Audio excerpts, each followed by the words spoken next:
Okay, it looks like we are live for RCR. Nick, what number is this? This is 125. RCR Podcast 125 with Duke, and Lance isn't here yet.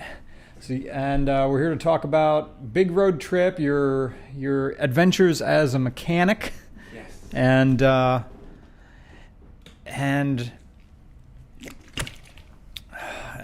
reflect on, I suppose, the state of new ICE cars coming out.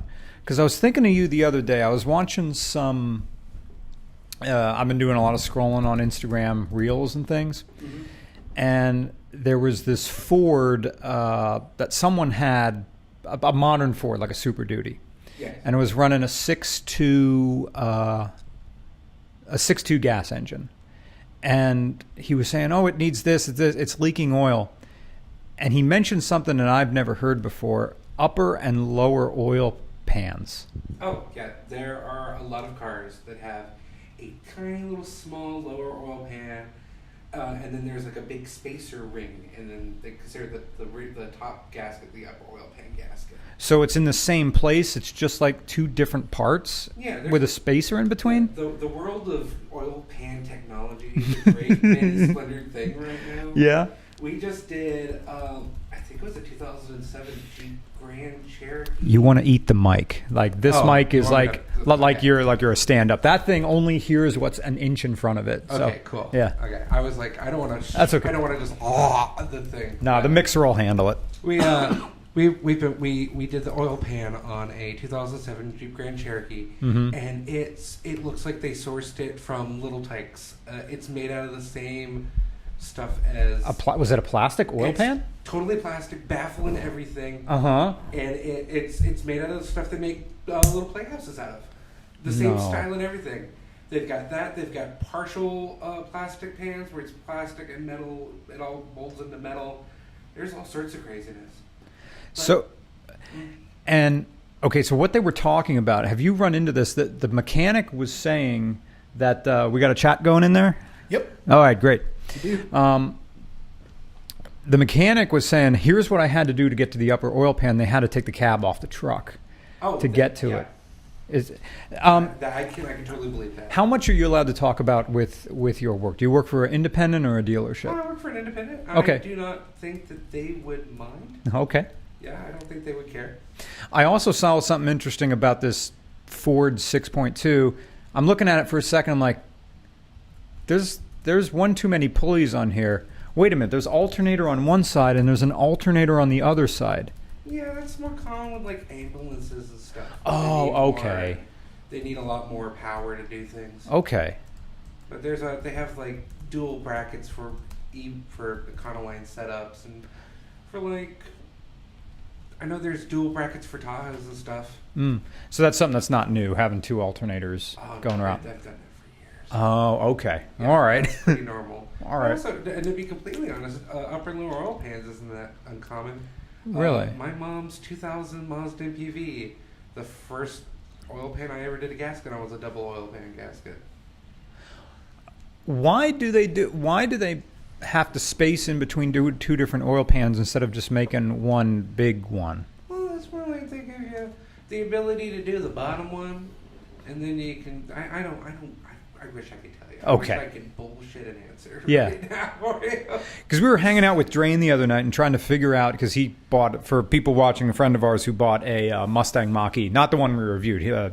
Drain's is a yellow one, and he was upset because he hit a curb with the door. He's like, why did they have to make the door so long? So there was like an extra 6 inches of door below where the door ends, and we're looking at it, and we get outside. I guess, and it was like, I guess to cover up the battery pack. Yeah. But then I'm looking about and I'm like, wait a minute, think like Ford. Think a little bit cheaper. By making the doors longer, what did you save? You just saved 2 different SKU numbers for the lower Valiants. Right. There's no, what do you even call that bit of bodywork between the door and the bottom of the car? The rocker? Yeah. In older cars, they used to just call that the rocker panel because they all rust away. But now, here they do. Yeah. But I guess they made the doors longer on the Mach-E to save maybe on manufacturing. It seems like a very strange thing to do. I honestly... Oh, I forgot to put the extra lighting on. I honestly do not know very much about the design and creation of newer cars. What normally comes into the shop? Oh, our shop? Usually it's... Oh, God, it is a lot of Trailblazers. Really? A lot of broken, sad, gold, champagne-colored Trailblazers. Are we talking like the S10 Trailblazer? Or Yeah, we get... Well, things don't rot away in Georgia, and people are more likely to hold on to them. So we get like mid-90s to like the mid-2000s Trailblazers in for all sorts of things. Like, we have one that keeps coming in. The guy got an engine put in it, and then he rear-ended a semi. And the thing is constantly breaking for obvious reasons. But I've put 2 alternators on it since I've been there like 3 months. The first one died 2 days after we put it in. I think Duke's mic needs more gain.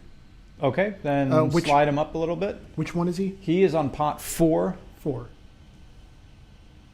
So is that any better? I guess we'll see. Okay. Yep. Well, it's we get a lot of those. We get a proportionally large amount of Trailblazers, but mostly it's just normal cars, Kias, and Toyotas and stuff for oil changes and tires and rotations. We've done a couple of transmissions in Chevy trucks.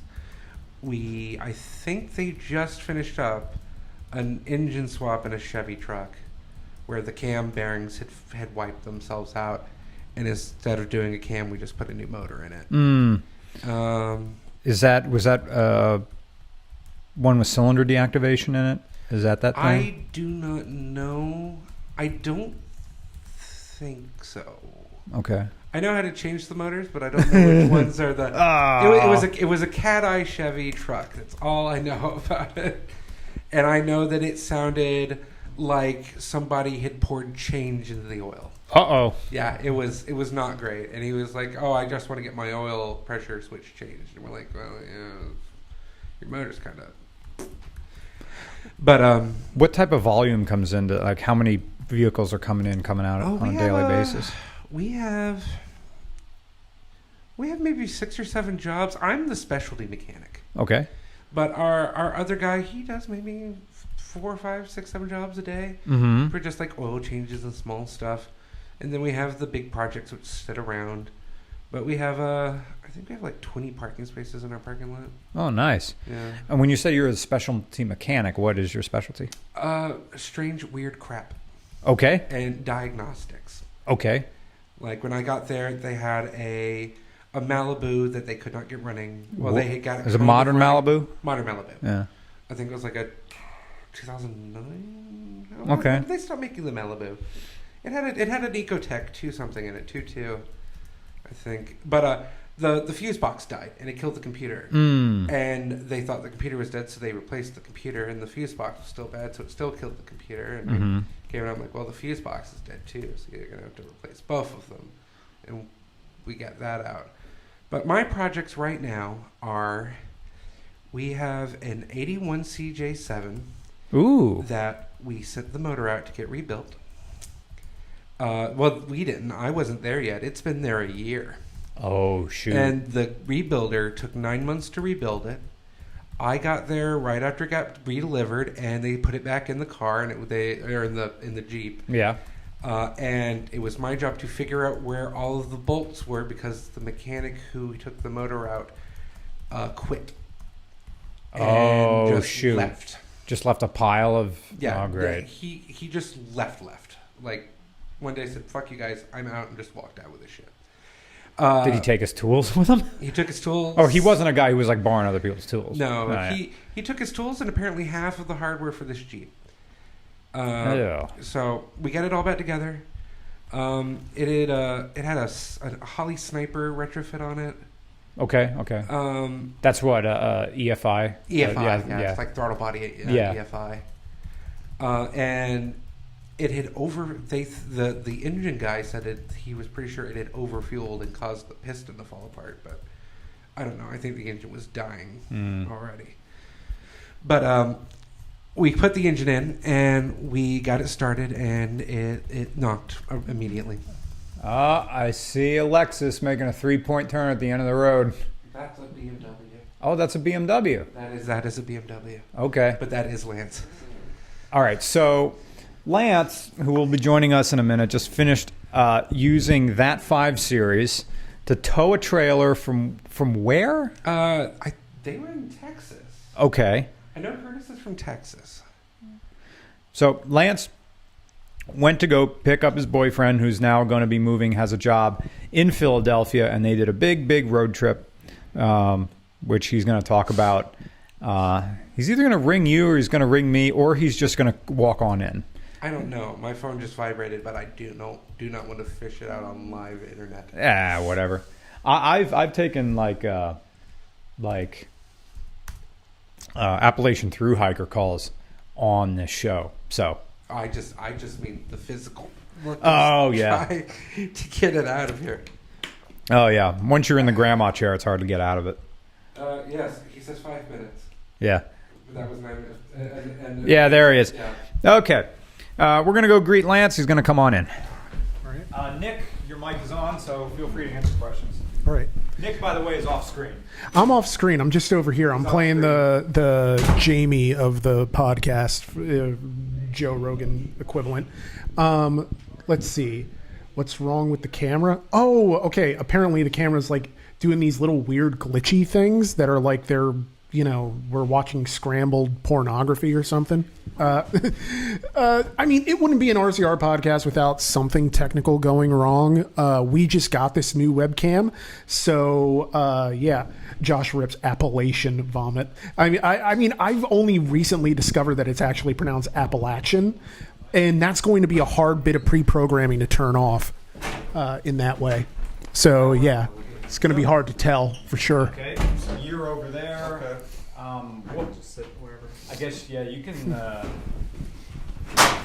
tried to get David to come. Yeah, what's he doing? I have no You may be off mic. I don't know. Oh, that's fine. You can put me wherever. He wouldn't let me have the car. I'm okay. to Have my computer chair. I am the gym mobile right now. Oh, you took the camera. Oh, you took the battery. Is the vibration you first pulled away from a stop sign decided you? We got ourselves a party going on. Oh, whoops. Well, Jim doesn't really take care of it. Freaking Max taking me to the dictionary for some reason. It's a very nice car. It's a very nice car. Well, you took the camera. You got the camera shirt. Oh yeah, there's plenty of screen. Okay, we can fire up Lance's mic. Lance's mic works. It gets me from here to Wendy's. All right, welcome back. Why does it keep taking me to the dictionary? That's annoying. What are you trying to do, Nick? I'm trying to scroll down, and every time I scroll down, because I'm doing it like... Oh, you're doing it like a PC, and I'm it's a doing Mac it like a PC over there. And it's a Don't worry, I'm going to go on Facebook Marketplace probably after the holidays when a bunch of people in their gamer PCs don't sell and offer them like $400, and we'll have a better computer over there that's not like whirring away like a CVT trying to run this whole thing. Is this still the free one? Yeah, that's still the MacBook from Justin Lose. Nice. Justin Lose runs Wapapa, if you know that. That's No Western idea what that PA. Yeah. Yeah. So I don't know how much you care about fixing this, but this happens every maybe like 10, 15 seconds. Oh, we got a super chat. There's the little glitchy thing like where...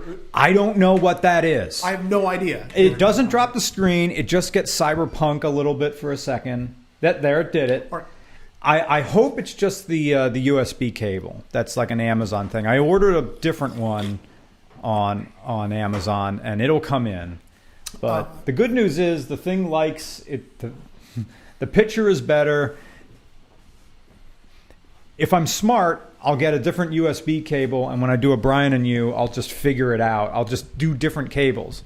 And if it still does that, then it's either the camera or the computer. So eventually I'm going to be like a bad mechanic and just be a part swapper and just start changing stuff, and eventually I'll solve the problem. I won't know what I've done, but you'll have gotten it right. Yeah. Like when I started like learning how to work on cars instead of just making fun of them, I heard that term being thrown around, and Bruce Henn told me that's one of the most insulting things you can say to a mechanic is call him a part swapper. Yeah. All right, so the super chat is actually for me, weirdly enough. Go ahead. It says, Hosh13, thank you so much for ARS currency. I have no idea what that is. Do you? Anybody? People like to give donations, but put it in like countries that Americans don't know what it is. Yeah, I'm an ignorant American. So it says, Nick, thanks for releasing some new music. How's your Sirius EP coming along? Thanks for keeping me company. The show's awesome. It's actually not coming along great, if for no other reason than because I haven't had the time to work on it like at all. I wanted to add some more songs to it before actually trying to put it out, and redo some of the songs, but that's going to take time that I don't have, and money that is just like it's a vanity project, so I can't really dedicate time and money to a vanity project at the moment. So it'd get the way that some people would with maybe a car or something. So I'm working on it, but for now the best way you can support is getting the new Christmas song Fairmont on Bandcamp or on Amazon or iTunes. Really either one is great, and hopefully get that going on. I mean, it's on Spotify too, but you make peanuts from Spotify. Nothing happens. But yeah, I'm getting full on shameless about it because I love this song and it's very meaningful to me because it's, about not being alone for the holidays. So I hope you all enjoy it. And it's from the 1980 Fairmont review that we did a few years ago. And the owner, Jimmy, has been tremendously grateful in allowing me photos of his Fairmont to be able to put into the single cover. And so I will throw it back so we can get back on with this podcast. But thank you for the question and the donation. Have a good one. Okay, so our guest Lance over in the corner just got back from a crazy road trip from East Texas. So I actually flew into Wichita, Kansas. I have a friend who goes to McPherson, which is the only school in the country that will give you a 4-year degree for automotive restoration. So I started there from Wichita. I flew into Wichita, and it's funny enough, go ahead and fly into Wichita. What's the first thing I get picked up in? An EG coupe or EG hatch with Maryland tags. Like I never left home. Yeah. You know what I mean? There, I stayed a night in McPherson, which is really funny because since it's the only school, like I said, in the country that'll give you a 4-year degree for automotive restoration, it looks like a Grand Theft Auto online lobby because most of the town is just kids driving around in just weird, crazy cars. Most of them are students of the mechanic school? Yeah, hell, my friend Julian has a Chevy square body with an Isuzu diesel motor out of a bulldozer in it. Hell yeah. And apparently him and everyone, all of his friends, they call it the scare body because it's scary when it starts up or something like that. I don't know. Sadly, when we were there, we didn't have a battery to get it started. And honestly, just the story there was ridiculous because he took the battery out of his Celebrity, because we took his Celebrity which had Iron Duke Celebrity, which sat for 20 years, got running again. He's like, oh, I don't have a battery in the truck, and we took the battery out of the Celebrity, put it in there. He's like, oops, I forgot the keys for the truck, so I never got to hear this thing run.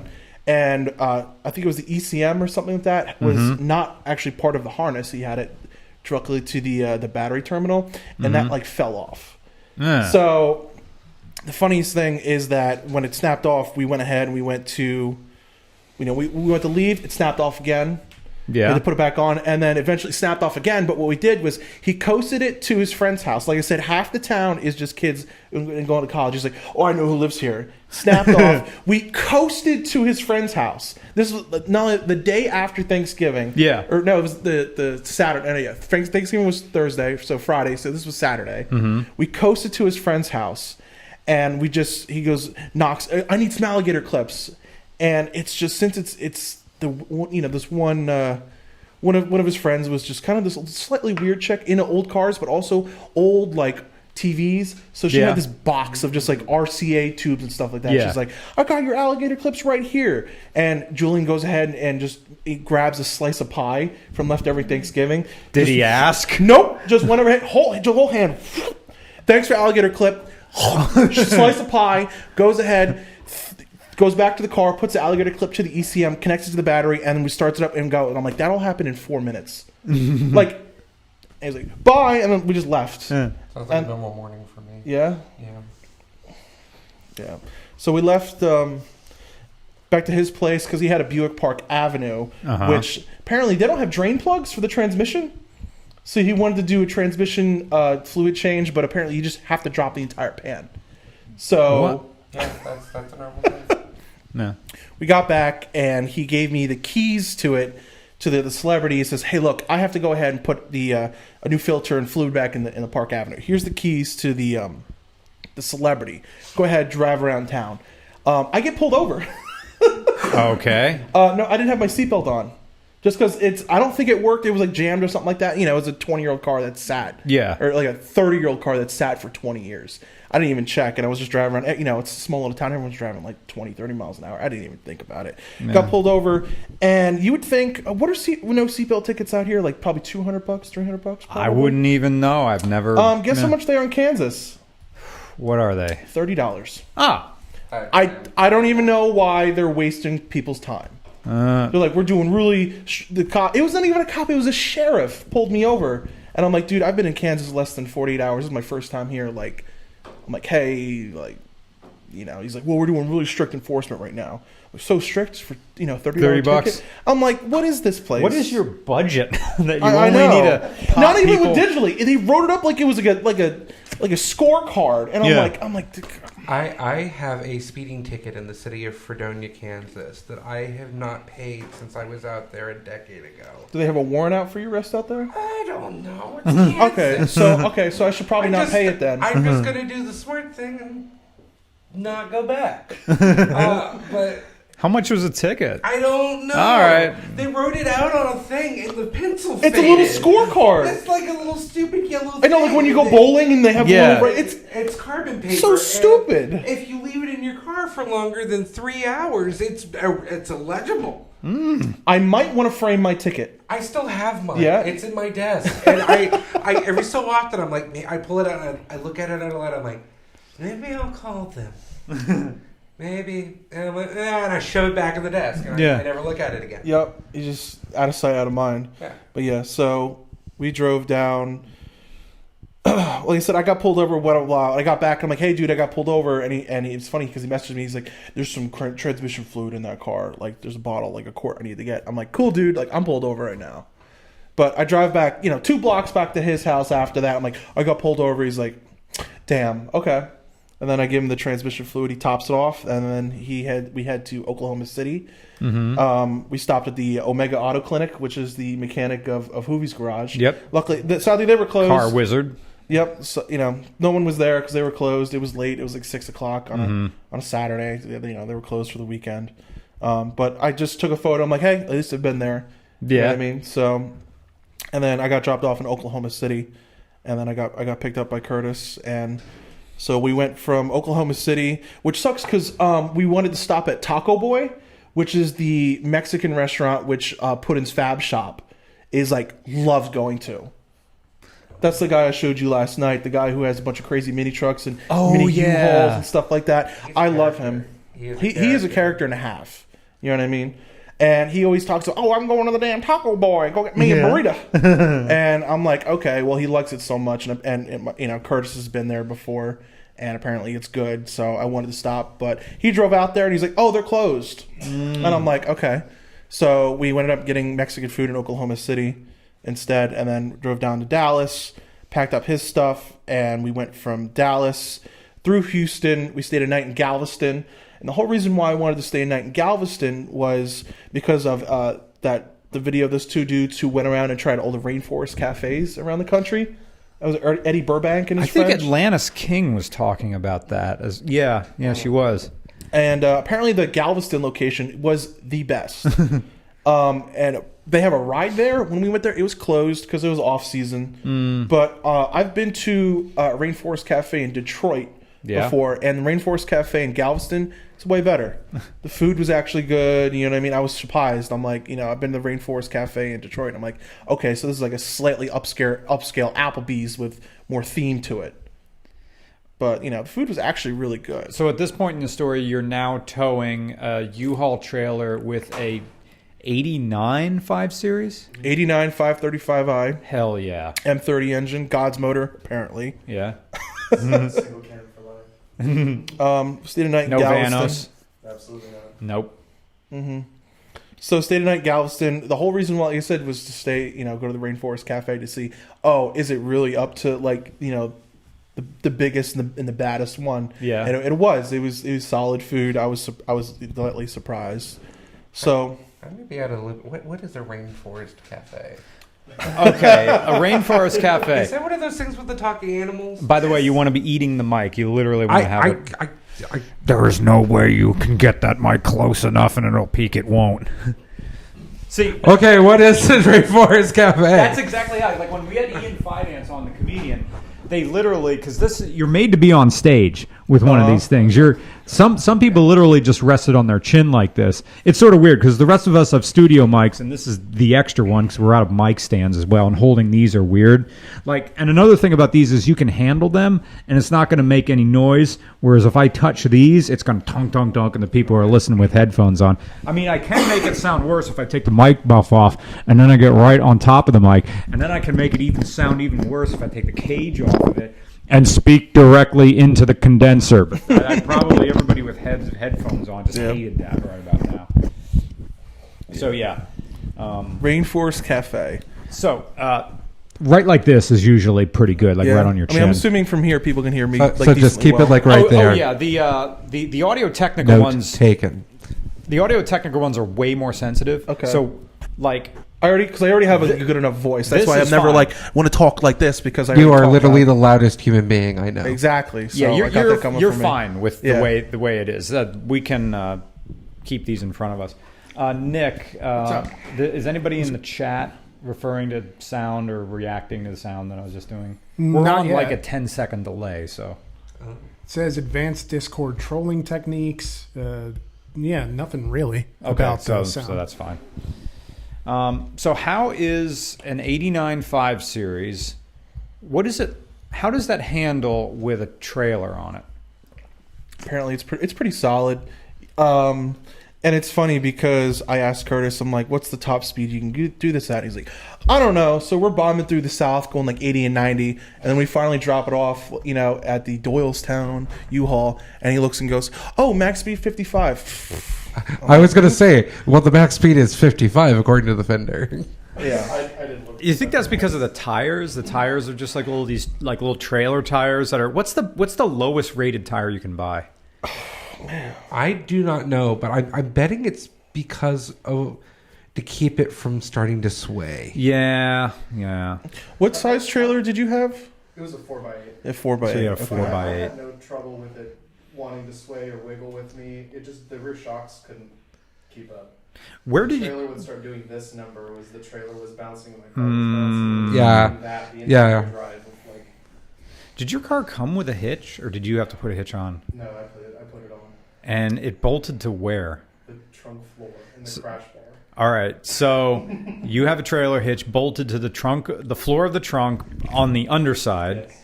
and then your crash bar. Yeah. Where's the spare tire on an 89 5 Series? In the trunk. So Oh, there's inside there's the trunk. Support. There's two bolts that go through the spare tire well, and then Two that sports. go through the trunk floor. Okay, And two then bolts. two behind that go through the crash bar. Okay, so you got two bolts going through the crash floor, and then two more bolts where? There's two down in the spare tire well. Two the spare tire. under the spare tire, so you can use those as well. Mhm. Okay, to spread the load out. Okay. It was like, hey, it's better than we just got done, and this is for. I won't use the. Speaking of Ford Couriers, I was gonna say the latest thing we got done riding today, but I won't spoil it for people watching. But we did do a Ford Courier once, and that thing had a hitch on it, ball hitch. Yeah. And it was just, one hole into the bumper with a big nut on the bottom of it, and that was it. That's pretty common. That's how this car is. It's not even. There's not even a receiver for like a hitch to go into it. It's Oh. it comes up with a ball. Oh, okay. Yeah, yours is better than the one on my K car wagon. That is, after I got rear-ended and it rearranged the front of a Dodge Chrysler 200, and I was like, maybe I'll keep it on, but I decided to take it off anyway, which I procrastinated, never did. It is U-bolted onto the crash bar, and there is a bar that goes back with prongs that, if it has to, it pokes into the spare tire well. Oh, great. Yeah. Lovely. Awesome. Yeah. Full-size spare tire on that 5 Series? Yes. Respect. Matching. Oh, with a matching wheel. Yeah, it's Well, no. Style 5. So he has E38 style 5s on that car. So Okay. he has an E38 7 Series full size spare also. But Sweet. It would have come with a 15-inch style 5. Okay. The 535s did. But On the the only is now you 525 just have a 16-inch yeah. style 5. On the Yeah, so 525 you would have gotten a Steely. A 15-inch Steely is the spare. Mhm. But it's still full size. So. yeah. Luckily, all of my cars have full size. I don't think my Subaru does, but my GS has a full size spare, and my Avalon has a full size spare. So does my Cressida, but I don't think my Subaru does. Where are you keeping these cars? So I had, so 3 of them are at my mom's house. Okay. I can just shoehorn them in because my stepdad is a diesel mechanic, has his own shop. So I have like a corner there where I just hoard cars Yeah. and wheels and tires and parts and stuff like that. All of my cars become storage facilities, basically. Yeah. I have like probably 50 wheels at my mom's house. Are these all like Amazon or Facebook Marketplace purchases? Mostly. I just anytime there's like a deal on Facebook Marketplace, I'm like, I don't know. I'll just go buy it. You know what I mean? I had a set of WRX wheels that I got for free because the dude just didn't want them, and then I ended up selling them for $100. All right. Which Oh, I'm easy. like, cool. I'll maybe put these on my Outback, and I'm like, I kind of don't want these wheels. And a friend of mine bought a Subaru, and he had ugly wheels on it, and I'm like, nope, I'll sell you these for $100. Are you talking about Chris's? No, not Chris. No, Chris, I don't know. Chris just put new tires on his, and I said you should put the facelift 17-inch wheels. And he's like, I just put new tires, and I'm like, ugh. So, I don't know. Chris is one of those people where it's like, oh, if it's not all original, like. I can understand that. Chris, I'm not even sure all of my cars have wheels on them. I don't even really remember how many cars I actually own. Oh, really? I think All right. I have enough that the government's upset with me. Why is the government upset with you? Oh, because code enforcement standards. Oh, so are they in your yard? A few. Okay. Some. Are they on grass? Some were. All right. If the So Cobb ones County with that- Code Enforcement is watching, I only have 4 vehicles at my house currently, all of them with tags and all on an improved non-permeable surface. Please don't look in my backyard where the other 15 are. Are any of them resting on the frame? No. Okay. No. There are cars that are not at my house that I don't remember if I got them with wheels or anything. Because I assume the Subaru at Ben's has wheels. Georgia. It's more of a joke than anything. Even though I do not know I didn't think the truck had tires when I got it, but apparently not only did it have tires, it ran. Poor truck. No, but it's like anytime I see a deal on Facebook Marketplace for wheels, I'm kind of just on that wheels. Or it's like sometimes cars, like I don't pay. My whole motto is I don't pay money for things. Yeah. So like my Subaru's $700, my Cressida is a $700 car. Mm-hmm. You know, I have a set of like, That's a lot of money for a car. yeah, I mean, kind of, sort of. Yeah. But it's like, you know, now we have bring a trailer kids who think my Cressida's worth like $10,000. Like, oof. So It's like, oof. we have a super chat from Isaac Falvey for $4.99. Thank you. He says Kansas is a literal police state. They pull you over for every minor violation. I got pulled over this summer for flashing my high beams. Oh, what? So it's funny you mentioned that because when my friend Julian was taking me from McPherson to Oklahoma City, we got pulled over. Okay. Because he just put new fluid in the transmission. He wanted to see, shifting all the gears, and just crested over a hill, and there was a cop waiting for him. Okay. It's going fast. And it's like, it's just ridiculous. There's so many. The cops love McPherson because it's all out of state kids, so they just want to pull them over for modify everything. Yeah, that's like you see the cops right. You start seeing them where Interstate 78 meets Lenhartsville, because that's where the speed limit drops from 65 to the safety corridor of 55. Ooh. And you see them more and more as you get closer to Allentown, because they want all people with Jersey plates who they know aren't coming back to PA to fight, the $310 obeying traffic devices ticket. Yeah. Well, you also have to be careful with the construction sites, because they have the camera cars, but they're all white Grand Cherokees. Are they? So you know how you see it's like photo enforced construction sites. It's all white Grand Cherokees. You'll see them. They have like a roof rack up there, which looks like LED pods, but those are cameras. Okay, and those are just mail you a ticket things, or yep. Really? The thing is, because my old job is that plenty of coworkers have gotten tickets. The first one is free. It's a warning. Mm-hmm. After that, I think it's like $500. Yikes. So they're allowed. The stadies are allowed to do that now, to hand in. Well, no, it's not stadies. It's the construction companies working on the freeway. So it's all white Grand Cherokees, and it's the construction company that will bill you. Maybe it's PennDOT. I don't know, but you'll see it. It's the traffic enforcement for the construction sites. It's all these white Grand Cherokees that have roof racks that look like they have like LED pods all over them. No, that's the camera enforcement cars for the construction. So that's sites. Not a government citation. I don't think so. I don't know. Gosh, we need a traffic lawyer because I don't know if it's PennDOT sending you these, or it's like a third-party construction company going, "Hey, you sped when we're working, and that could have killed someone. Here, pay us $500." Huh? Or we don't have that kind of stuff where I'm from. Huh? Yeah. I couldn't tell you. Like I said, I had old coworkers that have gotten them, and I've noticed because someone got a ticket and they taped it onto the window for dispatch, like, "Hey, watch out for these white Grand Cherokees. They're the ones that'll go ahead and send you a ticket." God damn. So Jess McAndrew is in the chat, and she says the first camera car ticket is free in PA.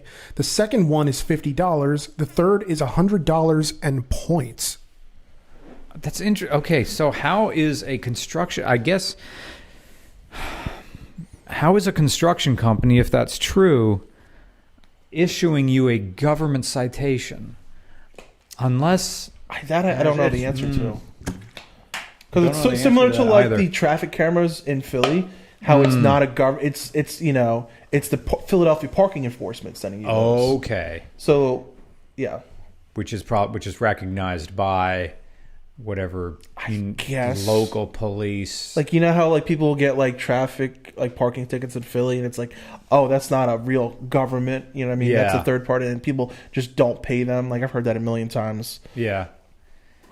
Like, I remember there was this one Instagram page that I follow that is called Philadelphia Affirmations. And it's literally a jersey tag that says, "I hate PPA." I'll bring it up. It is the greatest thing. I guess that was like occasionally when you blew through an Easy Pass pre-pandemic and you didn't have one, they would just knock you for like the maximum amount that it cost. Yeah. And now they don't care. Now they just bill you whatever. I think there's like maybe one like state employee working at a toll booth now, because they started that like during the pandemic. There was no one at the booths on the turnpike, and the LED signs just said, "Keep driving. We'll mail you your bill." And I think that's what keeps happening now.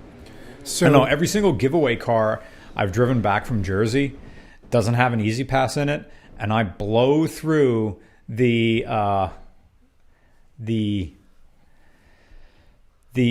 don't stop Easy Pass thing, like not the booth, the one where you keep going the same speed. And I've been doing that for a year, and Justin hasn't said anything. I think the fine used to be $30, and maybe now they just bill whatever. So who knows? So follow up, Wes Blewett says PennDOT contracts to a third party to handle the photo speeding tickets in construction zones in PA. Jess McAndrew adds, PennDOT does operate the automated work zone speed enforcement systems on the highway. So, Okay. Some weird like subcontractor sounds like. Yeah, Yeah. because like I said, that's why it's all white Grand Cherokees. It seems like that's, you know what I mean. So if Yeah. it was like the Philadelphia, if it was like the PA police, it'd probably use like The exploder. yeah. Do people still call it that? I think kinda. Yeah. I think because there's still modern Fords still. If you, Nick's mom drives a white Ford Explorer, and I first time I saw it, I called it the Snitch Mobile. well, it just sucks because all the modern ones they all look nefarious. Is the problem. Whereas like I'll see, what sucks? I haven't seen any first gens ever in a while.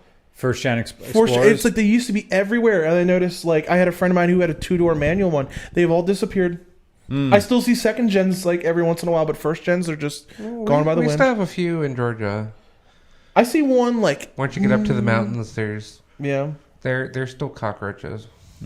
Oh, you know what cockroach cars were here? Like a few years ago were those S10 Blazers. Yeah. Oh, and those are just we were just talking about them in the beginning. them. Yeah. those are some cockroach cars. Those are like those are some $10 on pump 6 and a pack of Newports car. Yeah. That is Speaking of your nasty. hat, it's now permanently here. Gotta love it. Yeah.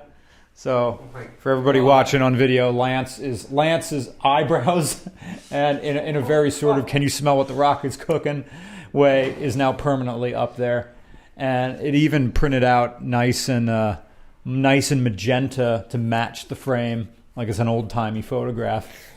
Yeah. I've been at the shop I've been working at like 2 months now.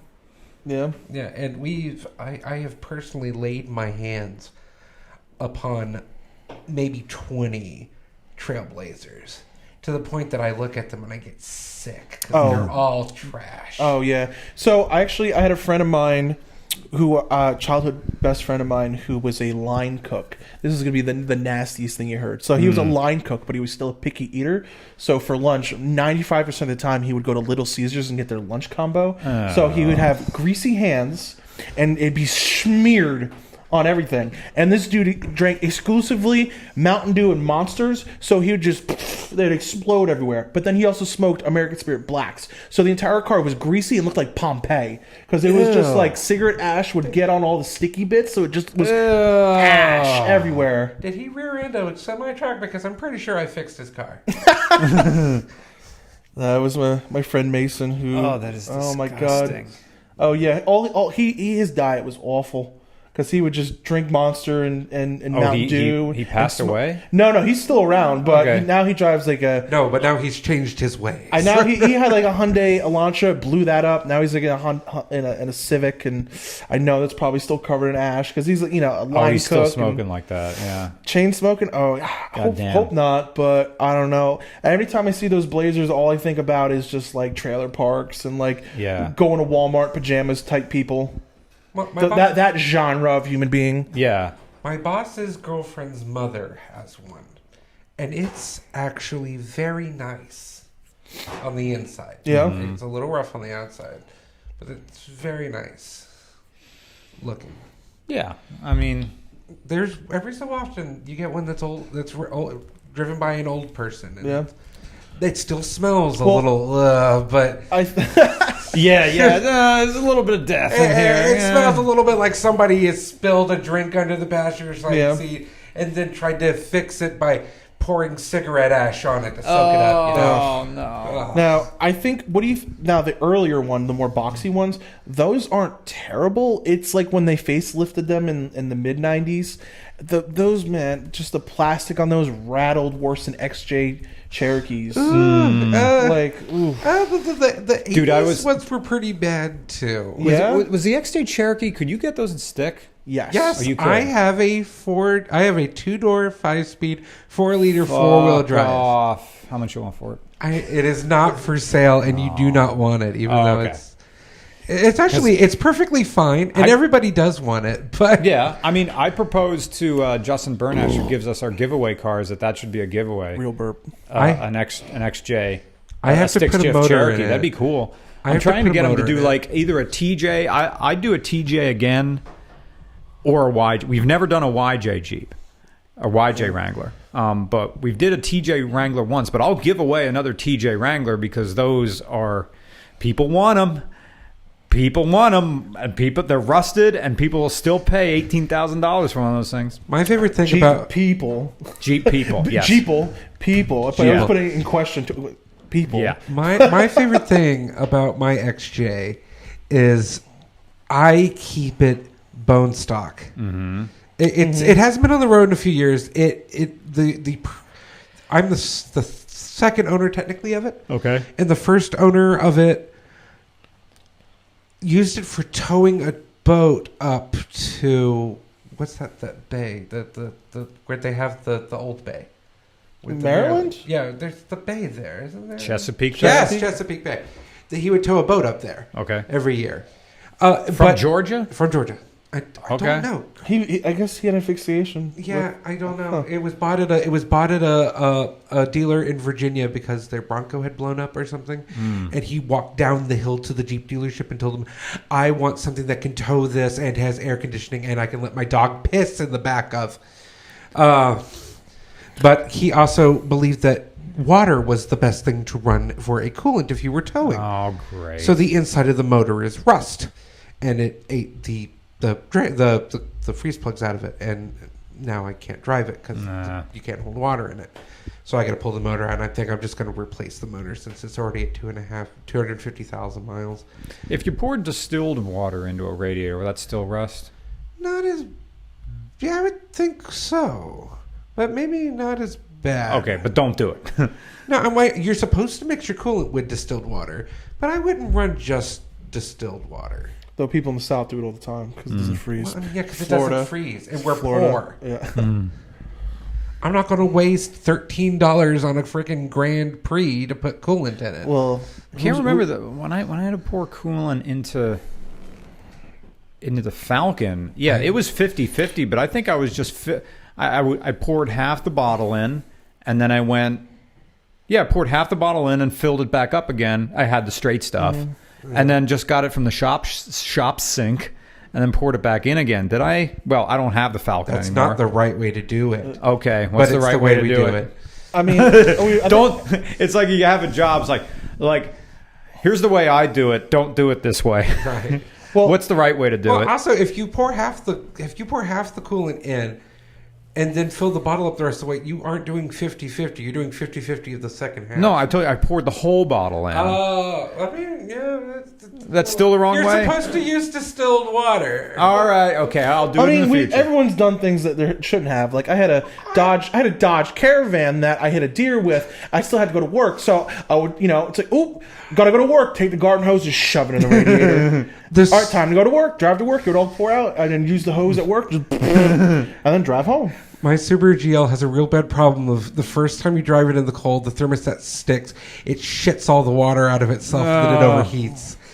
It did that 2 years ago, and I got to the shitty gas station between my house and the Waffle House because I needed an omelet at 3 a.m. Yeah. God And bless. I Waffle pull House. up there, and I can't make it to the... Actually, I don't think the racetrack had opened yet up the street from my place. But I get to this little shitty Citgo, and I'm trying to figure out where am I going to get water to put in this stupid little car. And I ended up pulling all of the windshield cleaning buckets that they had. Yeah. I cut the top off of a water bottle I had in the car, and I filled my radiator with that junk. And what happened? Well, nothing except for my hands smelled like sewage because I don't think they ever had changed it. The water was dark gray. But I made it, got my stuff, and came back, and then the next morning it did it again, so it self-flushed. Oh, there you go. Yeah, I mean, I don't know. The Subaru don't care. Was the thermostat in a really dumb place in those cars? I don't know. I still haven't done it. All right. I have purchased it. It is sitting on my toolbox at work. Oh, great. And one day I may or may not do it. Sweet. Yeah. It's the idea. Of I doing it. started driving the 240 instead of the GL because the 240 has better heat. Nice. Because it got down to 40 or something. Oh, I see All one. right, we got a super chat in from Davey Rando for $10 Canadian. Thank you you very much. Hey, regular Roman and honored guests. Thanks for streaming and making my day suck less. I currently drive a 2010 Charger RT I bought in 2018. Your thoughts? It's a decade-old Chrysler. Be brutal. Lance is shaking his head over there. I've owned way too many Chrysler products. Yeah. I had a Dodge Dakota, a 3.7, which was officially never even mine. It was my stepdad's work truck that was basically, it was his shop truck that he never drove because he hated it so much. He gave it to me. I had it for a month and he's like, do you want to put it in your name? I'm like, nope. Gave it to my brother. And it had the 7.3 problem where the I remember this track. this hunk of shit. Yeah. It had the problem where the exhaust manifold bolts broke, and so it just sounded like Yeah. just garbage truck, garbage vehicle. I had my mom's Dodge Caravan, which cockroach car, didn't want to die. What generation of Caravan? It was an 03, so that's the Third. Yeah, Third. Yep. that's fourth Yeah, because they had the yeah, that's the fourth gen. Oh, excuse me. Sorry. I had to think about it because I don't even really know. And what else did I have? Dodge I had a PT Cruiser that I got for free, which I hated so much that the alternator went bad and I scrapped it. I'm like, not dealing with it. Yep. Wasn't manual, wasn't turbo, wasn't anything fun. It was Jewish Racing Gold. It was Nice. beige. Yeah. I'm like, I'm not dealing with this. Junk it. Yeah. I used to work for a family fine of car. vehicle. I used to work for a family of car dealerships and drove a lot of cars. And modern Chrysler, nope, just garbage. Dodge Dakota, the official truck of. Hey, you got any washing machines you don't want? Oh, scrapyard. Yeah. And it was not the good generation either. It was an 06. It was the newest car I've ever owned, and it was garbage. Hot, smelly garbage. Garbage truck. Yeah. Garbage. Yeah, it's like you can't afford a Ram. Here's a Dakota. It kind of looks like It was a fleet model truck. It was just and then I gave it to my brother, who then sold it to a friend of mine. And my brother is kind of a moron and put the lug nuts on too tight. So when he sold the truck to my friend, all the lugs snapped. And on the highway, it just one of the wheels fell off. Fuck. Garbage truck. What did he Garbage. do? Like 160 foot? I don't know. He had just like an air hammer on. Just Oh, he just ugged them all the way. Yep. Oh. That is not how you do that. my brother doesn't know any better. Trust me. But I have done it. Well, the thing is, my brother would also do things that I would tell him not to do just to piss me off. Yeah. Because that's been my entire childhood together with him. Yeah. I said, don't do that, and he'll do it. Yeah. I am glad I'm a single child. How do you, just checking time? It is 2:15. Do you guys have a hard out? I think mine's 2:30. Okay. Yes. So these- What? Well, hey, we're 52 Nothing minutes else? in. No. It's So been when a you good leave, you length can so take far. over if you want. I could. Yeah. Yeah, I Yeah. can hop into Stu when he has to. Yeah, I have to go and do that thing with Jim. That's fine. Yeah. What do you want? What are you doing with Jim? We're going to the Exactly. Yep. Awesome. Understandable. We're doing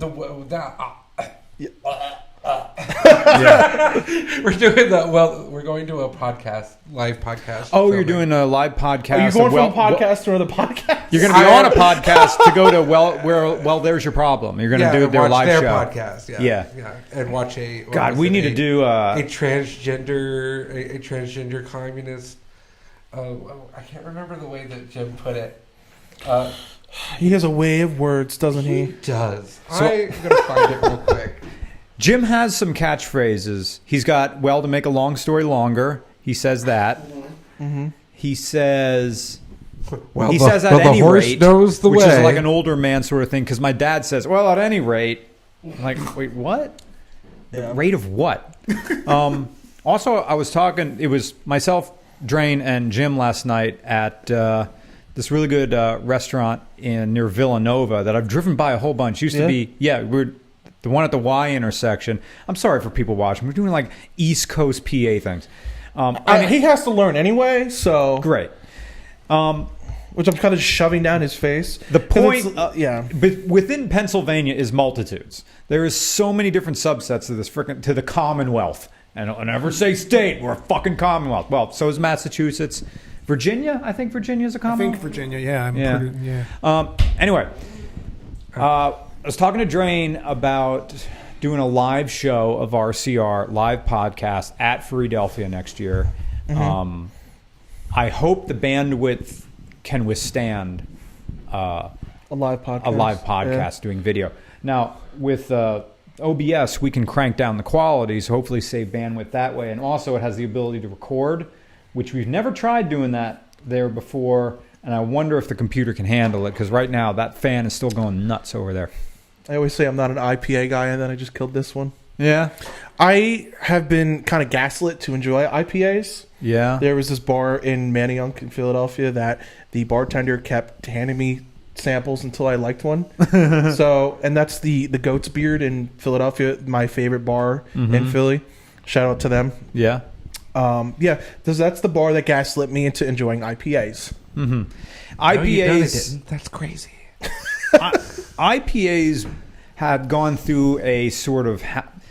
IPAs have been to hops what Subaru Bros have been to Boost. How much can you pump in before it just doesn't become fun anymore?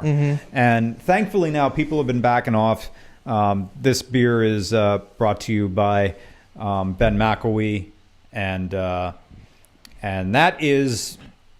It's a low-cal IPA, which means it's pretty much a light beer with a little IPA kick on the end Maybe of that's it. why I kind of like it, because it's not in your face. No. You know what I mean? Because I normally don't like light beer either, but I guess like two negatives make a positive, I guess. Who brought the Rolling Rock to the Larkin house? Because that's what I had last night. Oh, Grunger. It's been like almost a decade since I had a freaking Rolling Rock. The only person, when I think Rolling Rock, I think of James, Angry Video Game Nerd. Yeah, he would which drink he's that. local. Yeah. He's from South Jersey.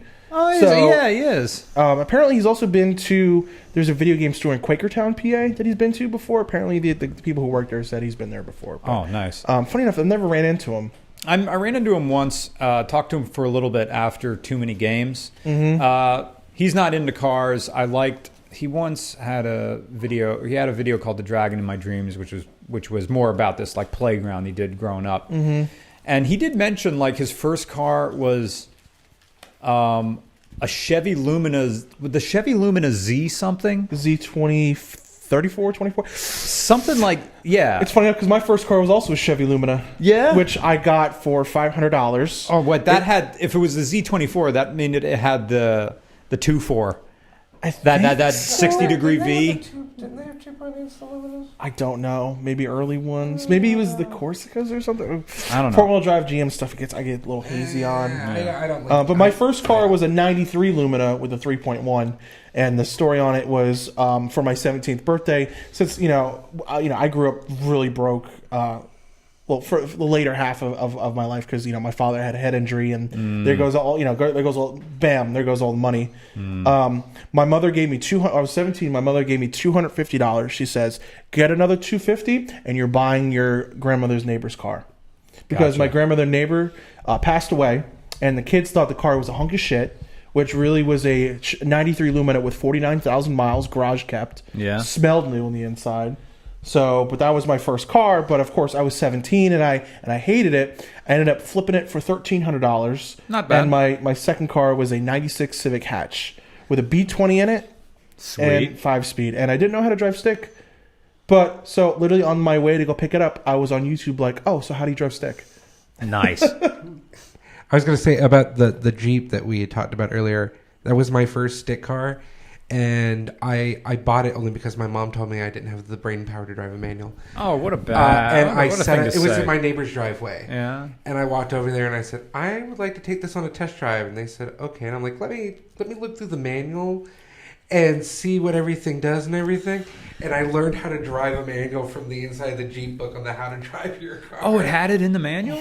Not exactly, but it gave you kind of the idea. And me being a logical thinker with an understanding of things, and had once been inside of a Volkswagen Beetle. That's a title. Yeah. I bullshitted my way out of the driveway enough to where he didn't know that I had no idea what I was doing. Oh. I didn't hurt it. I mean, it still has the original clutch in it. Oh, there you go. 50,000 miles. Sorry, Nick. Sorry, Nick. What? That he learned how to drive stick and still has the original clutch in it. Oh, nice. No, Oh, and I've taught people. I've taught people how Did you to destroy drive. a clutch, Nick? yeah, I burned out a clutch on my Kia Rio. Well, it's a Kia Rio. Yeah, You know what I mean? it's whatever. It was a sub $1,000 car, so it was like barely. Kia Rio. I remember when those were new. My mom was working at a Toyota Kia dealership when those came, 2007. And I remember as a kid, oh, so these are the brand new. And it's funny enough, it's because the dealership my mom used to work at got bought out by my old job. So I'm like, yeah, which turned it into a Toyota Nissan dealership. So, oof. Nick, tell Lance and Duke about the options list on your old Kia Rio. Oh, okay. So I had no power steering. I did not have a head unit. And that was less of an issue with options and more the fact that like it was an old junker. So like the head unit was just gone. But so I didn't really have like air conditioning. You did not have air conditioning. There was no button there. There was nothing there. Like the previous owner, we never learned the previous. Wait, the previous owner knew the original owner, right? Yeah, I believe so. I don't remember a whole lot about the previous owner, but it was essentially he was a fairly young guy. I don't know, maybe like mid-20s. That's fairly yeah, he was young. And it was mostly just, this car that he just kind of had that he wanted to get rid of that he was willing to let go for cheap. And it was a thing where, it's just, there were all sorts of things that were kind of up with it. It was very leaky. The battery died not long after I got it. The aforementioned lack of power steering. Did he have a timing cover in the trunk or something like that? I think so, yeah. Or a timing belt full replacement kit? And it's like, I've never gotten around to doing it. Yeah. This sounds like my kind of car, Yeah. to be Yeah, completely honest. It was a complete mess, but I had fun with it while I had it because it was very... I think more it was a proportional thing. Just I liked the dimensions. I liked the feeling of being in a car that relatively compact and secure. And there was a decent amount of space for what my needs are, and definitely more than in a Mustang. So it was just kind of a different experience than I'm used to. And I just found myself really enjoying it because, it was a junker manual transmission, no power steering, and every time I was working the steering wheel was a workout. So Sometimes no power steering is fun though. yeah. Like Alfa Romeo 4Cs, no power steering. They're just little go-karts. One of the most fun cars I've ever driven. The thing that I remember about the Rio is the previous owner was telling us in the parking lot of the tag place, like the notary. Real Pennsylvania moment is title and tag place. Yeah. No DMV. Good God. Yeah. So he was telling the story about the original owner. Are you having flashbacks at tag places? Some of them are really nice, and some of them the guys suck. Actually, I think that the tag place part was perfectly fine. The whole entire experience of buying a car out from underneath my mother at the request of a Jewish man was... That's a statement. That's like from the movie Speed, where it's like from the whim of a madman. Like, Yeah. that whole thing was a clusterfuck, especially for that thing to end up. I never drove it after I bought it. I never drove the Saturn again after I bought it. I think the guy. I think I probably drove it more than you did. Yeah, because I daily think drove it for a few days. Will is. I was just talking to Will, and he's probably watching this right now. But the Saturn ended up being torn apart for parts by Tommy Connolly. Mm-hmm. But oh my God, that car. Well, he did some stuff to it. He put like clear corners on it. He put like a bra on it. Great. No, that was a different car.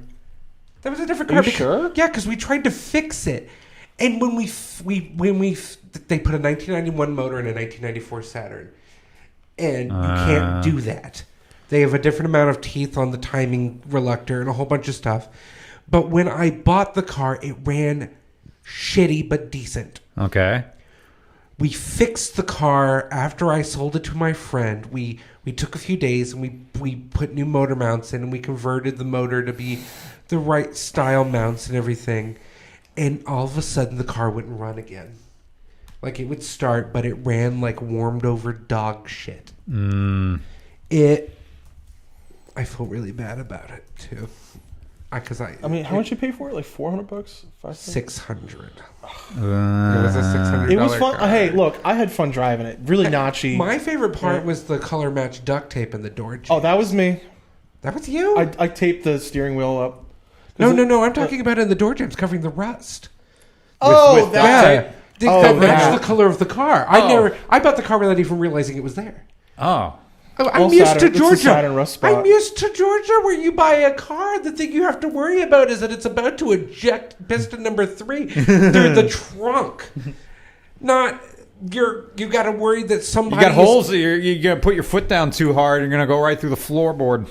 I mean, like, my usual test for rust is you jump in the floorboard. If you don't fall through the car, it's a perfectly fine car. Yeah, you don't have to go underneath it and stuff like that. My mother used to be like, you can't buy that car. That's a rusted out shit box. Look at the roof.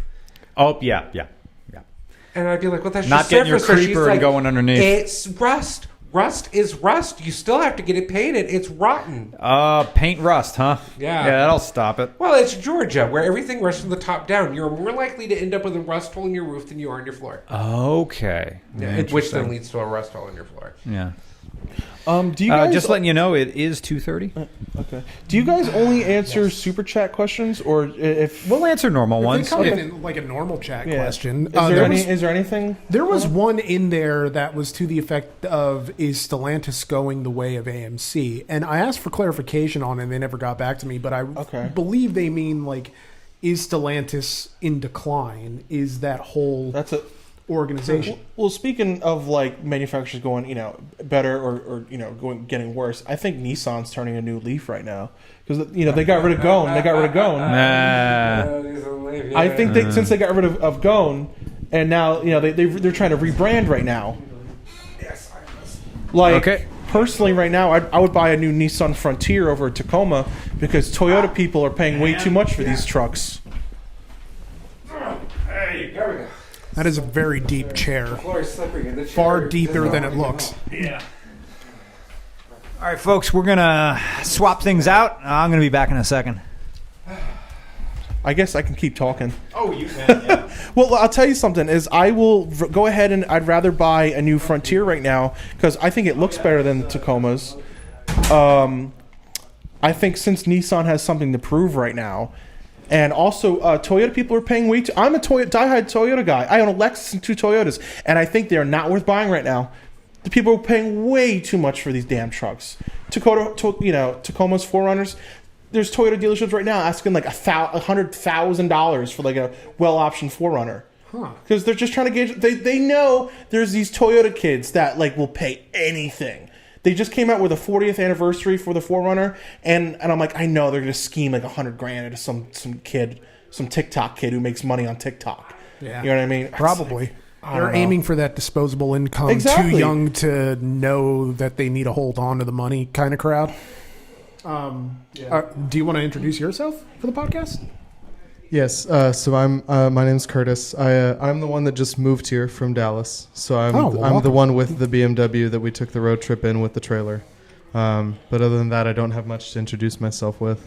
No, that's totally fine. We're kind of a loose wheeling podcast in the sense that it's kind of like, well, who's the guest this week? It's like whoever we feel like. Yeah. But I personally believe that Nissan has something to prove right now, and I think they've redesigned a lot of their cars. They're also phasing out most of the CVTs. There's some new cars that have regular transmissions now, and I think Nissan has something to prove right now. And I would totally go ahead and buy a Nissan. The new Z looks great, but right now it's dealerships that are marking things up like crazy. Because I like the new Z.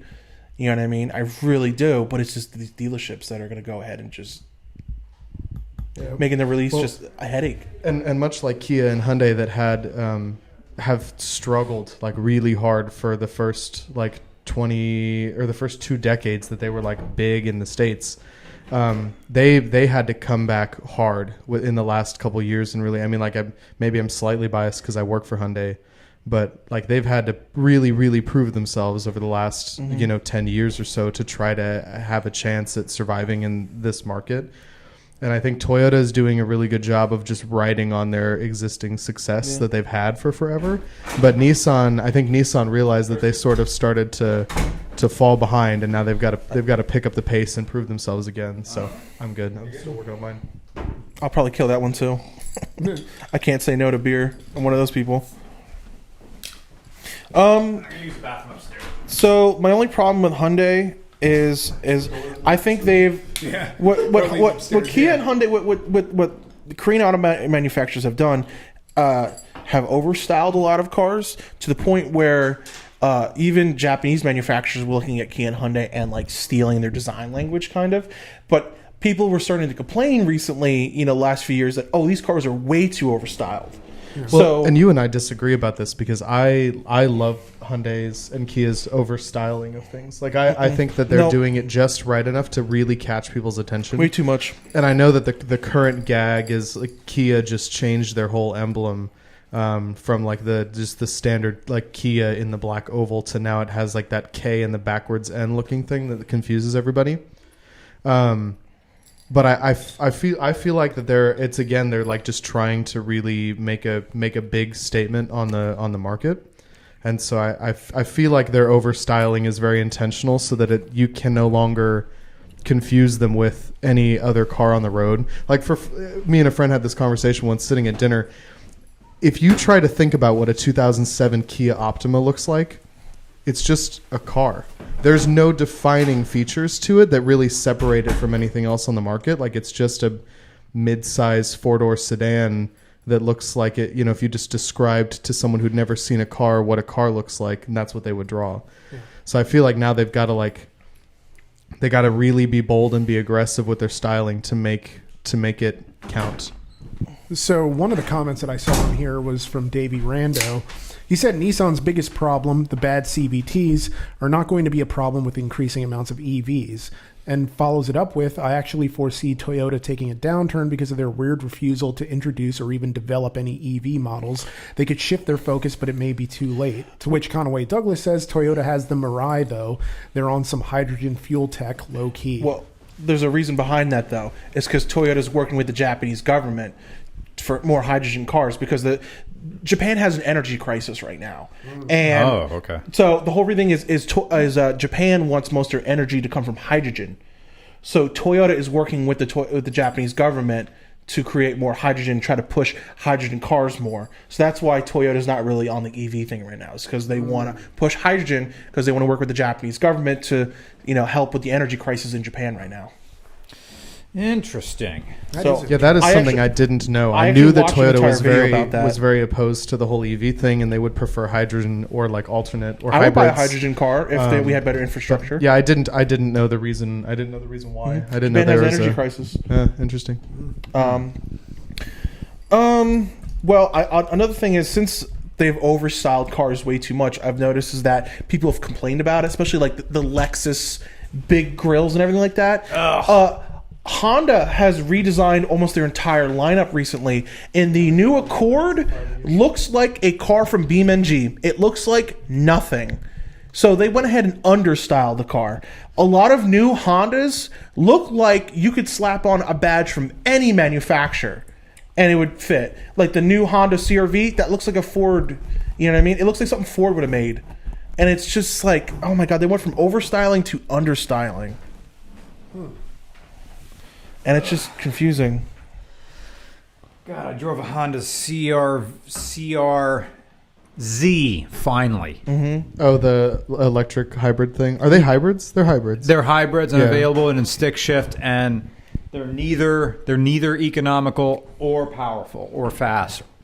And I wanted to try to like it, and I like nothing about it. Yeah. And I don't even know what problem this car solves.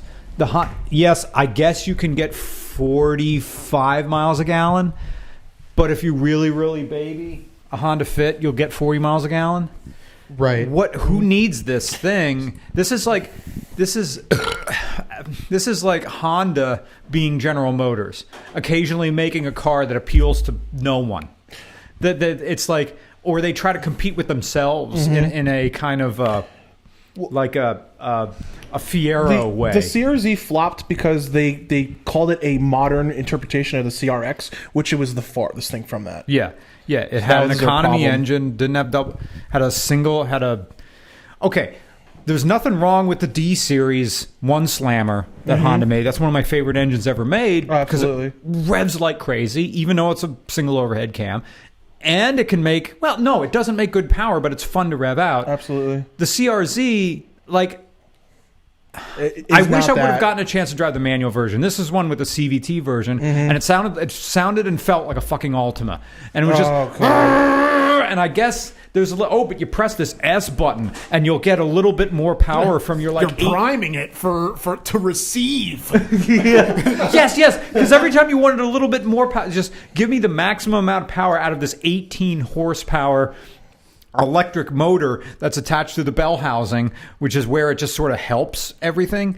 But because it wasn't an Insight and it's a later car that has to be heavier, that has to have pedestrian safety, has to have roller protection, it's not the hyper light Honda Insight that everybody kind of likes, that you can get 50 miles a gallon or people claiming 80 miles a gallon out of Insights. Because like low shifting, crazy high highway gears, super hard tires, and Gears and Gasoline did that trip where they put a marine tank in the back and were able to drive from Lynchburg, Virginia to New York City and back without refueling. So Super Chat is from Diego Martinez 199. He says Cobalt SS, that is all. I finally caught one again. Thank you very much. Cobalt SS and thing like GM making a car that appeals to no one. I mean, I guess, but a Cobalt was just like cookie cutter. Here's your AN car. You just need a cheap car, and then we'll put it came with both turbo and blower. So what it is the earlier ones were supercharged, and then General Motors lost the contract with the company that was giving them superchargers. Yeah. So they went and turboed them. You also remember the Saturn Ion Redline, basically the same powertrain, which I would love to drive one of those. Huh. There is something to be said for shitty but fast. Well, okay. Grand National. The Corolla SRX, or the Corolla XRS, not SRX, that's a Cadillac. The XRS comes to mind, the one that had the Celica GTS motor. Oh my God, that thing. It's neat. That's another one of those that's neat, like shitty but the fast. Transmission that's attached to it, the power band of the 2ZZ engine is smaller than the space in between the gears. Yes. So every time you shift it, you fall out of power. Every shift you fall out of the variable valve timing and lift. Like you have to go through the whole thing again. Yeah. Every single gear. Yeah. They were not really geared correctly. I mean, it was still. I feel like it was still. They're kind meant to be like a Corolla. I hope that I'm trying to be nice. I'm trying to find one nice thing to say about the Honda CRZ, and maybe after 10 years, it'll get the treatment that the Subaru Baja did. You know what? Subaru Baja is a terrible car. It's a terrible truck. It's an even worse sedan, and yet it turned that hipster corner. Well, I know somebody. I have a friend from Arizona who I refer to as my BMW broker because he's all 5 of the BMWs I've owned have come from him. As cars that he's bought that has just been, hey, I don't know what to do with this. Do you want it? Kind of a situation. His dad adores the Baja and has been on a hunt for the last 6 years for a manual Baja XT. Yeah. And I don't know why. I don't know why he's obsessed with them, but he just that's the pinnacle of car for him. That's what he just won't stop until he finds one. You know what's going to keep CRZs alive? K-swaps. The owner was saying that people is that a thing you can do? You can just put a K in it and call it a day? People put Ks in everything. Oh, well, yeah. But I mean, the K swap is the LS swap of the Honda world. Does the car get upset about that? I don't know. Okay. I don't know. Fuck around, find out. Go find out. Yeah. The guy who had the CRZ that we did said, when you do the K swap, you just eliminate that electric motor. Right. I think they maybe have to change the transmission as well. I'm sure. But yeah, you would buy one that came with the transmission for like a Civic Si. And since it's all linkages, you would just either have to make your own linkages. Well, you may have to make your own linkages. I mean, yeah, being that it is a front-wheel drive car with a cable transmission.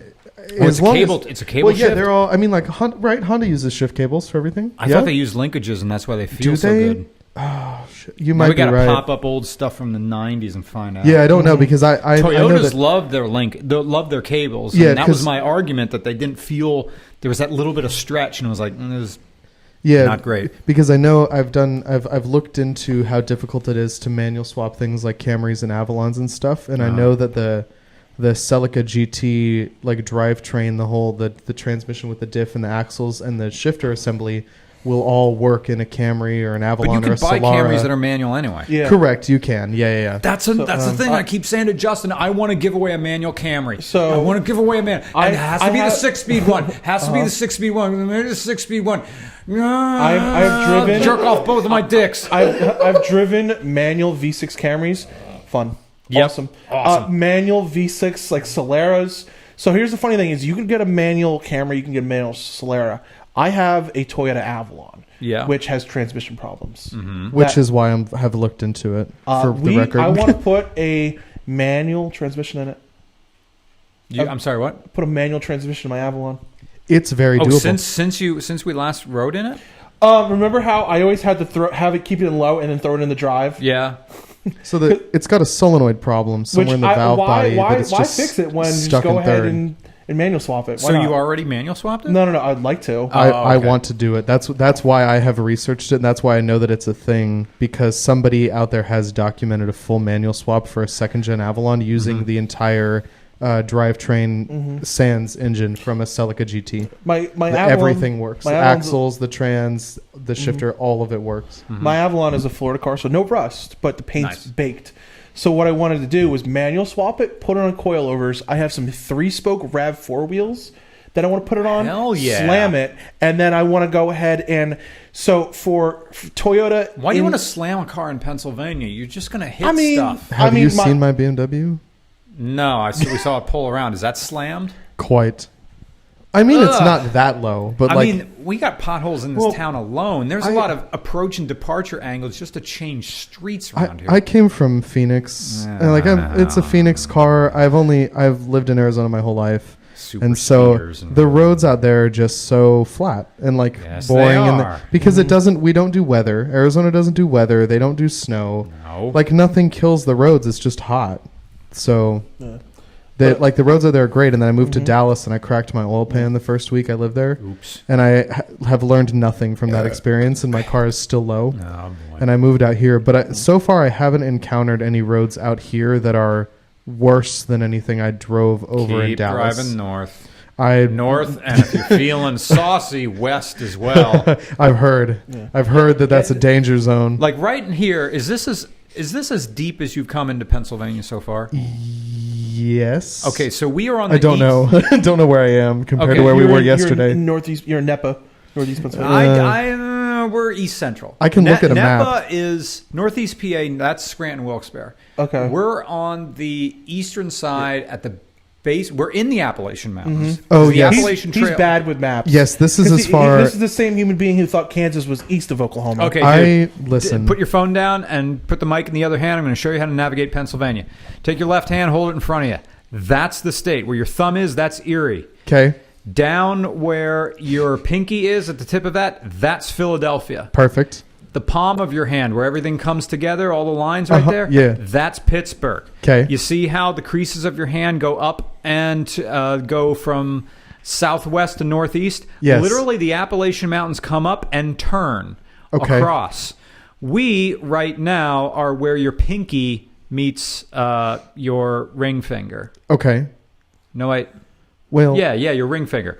Right there. You can ignore it. You can chop the top of your... You can really go like this, because fuck the Erie's thumb. just a little weird Yeah. chimney. Technically, we do have international border, because we border Lake Erie. Lake Erie borders Ontario. So technically, we do border Canada. Love that. Dead center, that's State College, Penn State. And NEPA is sort of up by your... Like the crack in between your index finger and flipping off finger. Right. What is Would that? you thing? It's your consider middle like finger. Middle finger, yeah. Middle finger. Would Yeah, you consider index, like middle Hazleton, ring, pinky. Northeast, like Tamaqua, Hazleton? Yeah. Okay. Well, Hazleton. Hazleton, Sugarloaf, Tower City. I guess that's kind of NEPA, because then you go over the top. Yeah, the second you go over the top of the Appalachian Ridge and go around, the second you're going down the other side, Top of the 80s. That restaurant up there. The second you go past top of the 80s, now you're in Nipa. You're on the north slope of the Appalachian Mountain Ridge. So if Jess McAndrew is still in then, she lives in Nipa. That's where Nipa is. Okay, where all your fingers meet, going straight down, that's the Susquehanna River. Right side of your hand, it's soda. Left hand is fucking pop, and those guys freaking steel toe. We're Steelers. Brr. That's kind of like overflow from the Midwest, because to me, Western PA has more Midwest influence than Atlantic Northeast influence. Yeah, your mid-Atlantic accents go away. Yeah. Like, you know what's funny? Rochester... I'll be a Margera. This is sunken dick. Rochester reminds me of Detroit a little bit. Come on, Bam. I know I'm just doing Nick Mullen doing come on, Bam. I gotta go work tomorrow. I don't need my dick sunk right now. I've been to both Detroit and Rochester, and they're very similar. The only thing is that Rochester has better food because you get to go to Nick Tahoe's and get a garbage plate. All right. Going to just because they pile a bunch of shit, that's just more Skyline chili to me, and I don't give a shit about garbage plates. I mean, it better have like Percocet in it for me to enjoy a bunch of piles of carbohydrates. Yeah. I call it bucket food. You know what I mean? I was explaining to him, I'm like, there's a lot of places out here where it's just slop. It's Shea maple. I call it bucket food because it's food that they can put into like a Homer bucket from fucking Home Depot and just serve it to you. Here's your bucket. You know what I mean? How do I stay safe from Shady Maple? Because I've been informed that he's going to take me there, and I need an exit plan. Go to you know what, whenever you're going, go to a Y, go to a gym, just do crazy cardio before you go. Perfect. And just put your body into a state of ketosis or something like that. Solid. And just get yourself hungry, because don't eat breakfast. Yeah, because I'm hungry now because we have not eaten today. And I drove over here, and on the way over here, I was like, I want to eat something. And he's like, well, we're in the land of bucket food, so we can just go get lunch after. And I was like, I don't know what you mean by that. But you guys... I don't have anything going on until tomorrow because I'm going down with Duke. We're going to Baltimore. We're going junkyarding. Oh, yeah, after this? No, tomorrow. So we're free. The rest of today is absolutely nothing for us. I have to go pick up hitchhikers. I got to pick up Appalachian hikers. I think at 4:30 I have to pick them up in Port Clinton and go take them up to Hawk Mountain, where their car is. Is this like a thing that you do? Is this a thing that you can do as a ride share program where you can put your information out there and be like, hey, I live around in this area if you need a ride? Interesting. The Appalachian Trail, people who have watched this have heard me talk a lot about it, but because wherever the AT goes, as it became more and more popular in the past about 8 years, I suppose, largely thanks to a particular app called Far Out, which allows people to communicate. It's like Google Maps mixed with Reddit. Oh, boy. So I can show you it. It's on my phone. I finally downloaded it. If you want to... you have to buy each section, so it's a pretty good business model, because if you want to talk to everybody else on the trail, there's also like a very rudimentary messenger built into it, like a Telegram. Okay. So people on the trail can talk to each other. That allowed way more networking and allowed casuals to be hike the AT. And the popular way to do it, or rather the more sort of influencer way to do it, is to hike the entire Appalachian Trail from beginning to end. It starts at Springer Mountain in Georgia and ends Mount Katahdin in Maine, a distance of about 2,100 miles. It takes about 5 months to complete. And so you're living out of a backpack. The trail goes through towns. It goes into the mountains and it comes to a road, comes to a small town, and cottage industry has surrounded it in the same way that a cottage industry has surrounded, I think, the furry fandom, in that Jim sent a picture when he was trying to because for people watching, Jim is like a lifetime sales guy. He says, now wait a minute. I'm looking at that picture. The average price of a fursuit is $3,000 to $5,000. There are so many hundred people in this picture. That is $1.3 million of merchandise that has changed hands right there. And if anybody's not tapping into this industry in a very Moneyball sort of way, they're going to be left sitting on their asses while other people have swooped in. So the AT approximately, I don't know the numbers of the people who finish. There are thousands and thousands of people who attempt it, and a few thousand people finish it. At least 1,000 do. But it's a good amount of tech money that goes through. Absolutely. And a lot of people who work in industries who can just quit their job knowing that they're in demand enough that when they finish in 5 or 6 months, they just go and find a new job. Yeah, I was going to say, you can't just take like a leave from your job to say, hey, I'm No. just going to go hike across the country for Yeah. several months. So Yeah. you got to be independently wealthy or just have a job where you can disappear like that. It costs about $10,000 to hike the trail comfortably. There are people who do it on much less. A lot of college students, people either going into college or leaving college. That's another good time to do it.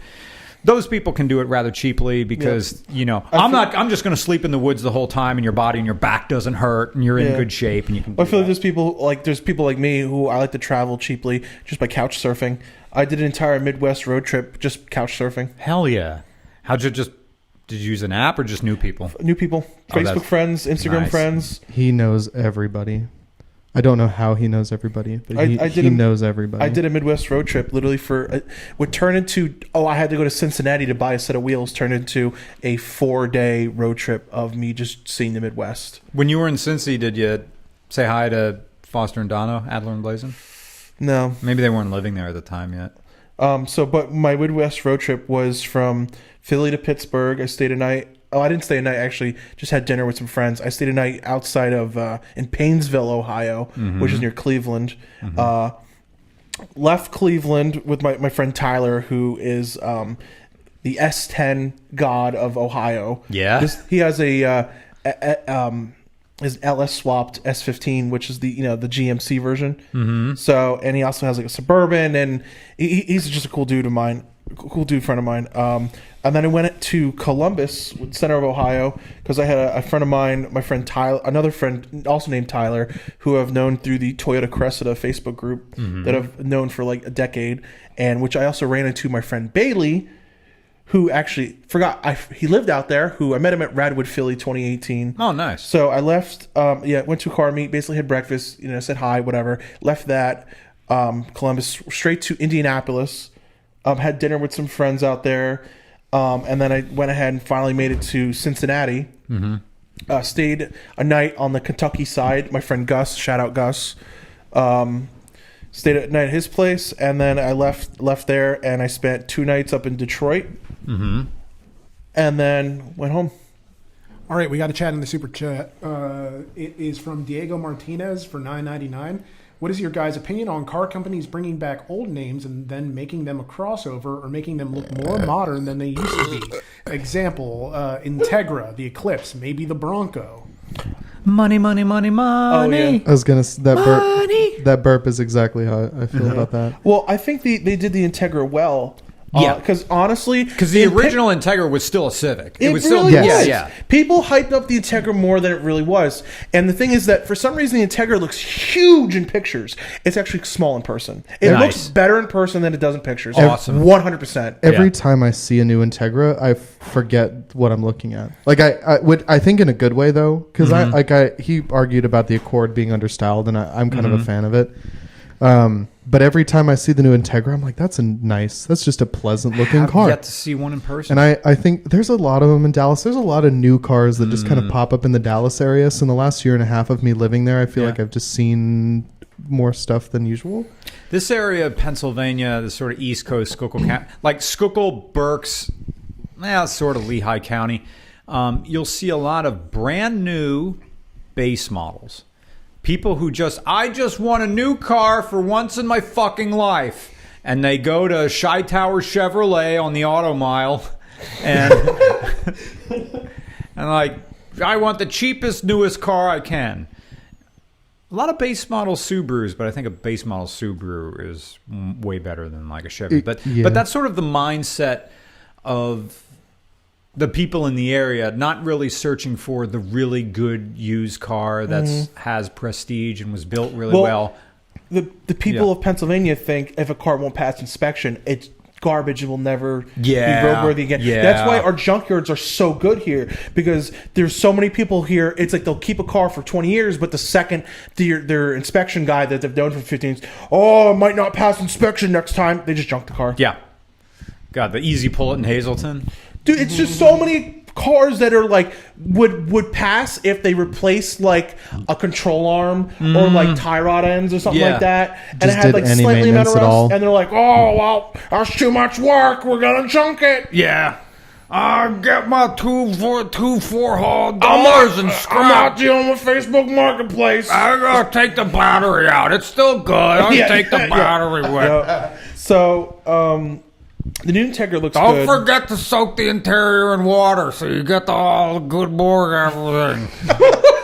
I got maximum. Yeah, but I think- I got top dollar. So what do we have right now as cars that have been brought back with an old name? There's the Eclipse Cross from Mitsubishi, Well, which yeah, is that's one of the things you mentioned. And the only thing I want to say about the Integra, the only part I don't like about the Integra is the taillights look like they're stolen from the Hyundai Genesis. oh, they do. They do. Yeah. But that's about it. Other than that, I think the Integra is a fantastic car, but I feel like it's probably going to get a facelift soon. I feel like eventually they're going to look at it and go, oh, this needs a facelift, because the taillights look like they're from like a 2011 Hyundai Genesis Coupe, and it's just a little weird. Other than that, the car looks fantastic. Yeah. Yes, and the Eclipse Cross is a waste of time. I don't know if any. I don't think I've ever put an ounce of thought into those. I don't know anything about them. Mitsubishi Eclipse Cross. It's bigger than the. It even sounds like an NPC car. It is is, an NP. yeah. It's smaller than the Outlander. It looks Really? It's the Pontiac. It's the Mitsubishi that people say looks like a new Aztec. It does, yeah. They have similar Really? kind of ugly It's got styling like to them. the glass and like the taillights kind of all look like an Aztec from the rear. God, every time I see a new Mitsubishi, I was like, you guys are still around? I forget entirely that they exist, but I feel like they also exist in that just kind of market of like if you don't have good enough credit to get financed at Nissan, just like run down the street and Would you anybody put- at Mitsubishi, if you have a pulse, Yeah. will finance you a Mirage. Would you put Mitsubishi below Nissan in terms of... Definitely. They're owned. Definitely. Mitsubishi's owned by Nissan. They are. Really? Yeah. Yes, but Oh, that sucks, and I love it. I do put them in a worse It's category like- than it's like, Nissan. So Oh, Nissan bought you can have a shit shittier and version piss. of itself. Yeah. yes. Which they've Mitsubishi got bought out like Mitsubishi's mostly owned by Nissan, I believe. Damn. But just motors, because Mitsubishi's a huge. Someone in the chat is going You know to what I pop mean? up with the correct answer. Well, he also mentioned the Bronco, which I think looks good. And shame on Chevrolet for bringing back the Blazer, but making it a crossover for mommies. did you also Someone on my gym drives one. They love it. Did you also see that Love it. GM brought back the Trailblazer name as another small crossover? What if we brought back the Blazer, but for mommies? Yeah. Yeah, but I gotta like take it to I Whole like Foods. the I new Bronco. gotta go to spin class in it. Spin class. I have to pick up kombucha for my daughter in it. I can't wait to buy a GMC Arcadia. Oh God. The Arcadia is the natural progression from a yeah. Chevy Trax or an Equinox. That's where you head next.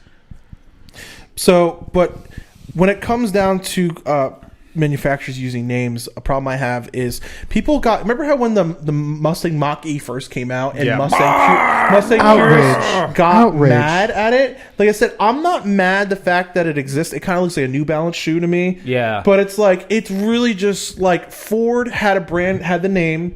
They wanted to compete against Tesla, and that's what they did. So it's like, I can't really like give Ford too much shit for it because they needed something to compete with Tesla, and it seems like people are really buying it. But like the that's not a Mustang. And then you look back, and the Mustang has so many iterations. It does. Remember when people were upset when they came out with the EcoBoost Mustang? Yes. It's like, dude, they've been putting 4 cylinders in Mustangs ever since the 3rd gen. Yeah, the SVO Yeah, back and- forever ago. Yeah, Yeah, and the 2nd gen Mustang was still running the 200 Power Master from the 1st gen. From like an engine that was designed in 1959, and they were still running in the 70s. It's like, really, get off your high horse.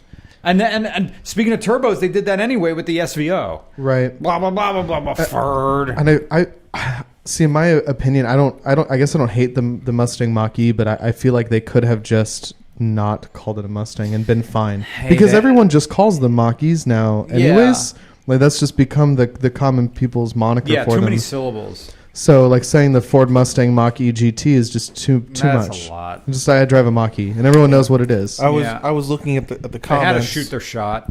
Yeah. I can't get over this. There's a guy who his YouTube name is Supercharged Autism. Says, "What's your opinion on the 85 to 88 Nova? It's just a Corolla." Was it? Supercharged? Yeah, it's a Corolla. No, I don't know anything about that, Jared. That 85 to 88 is just a Toyota Corolla. I have a friend. Or if you got spicy, you get it as like a Geo. I have a family captured friend imports. who's so far the only other person I know who lives in Pennsylvania. But they're in Pittsburgh.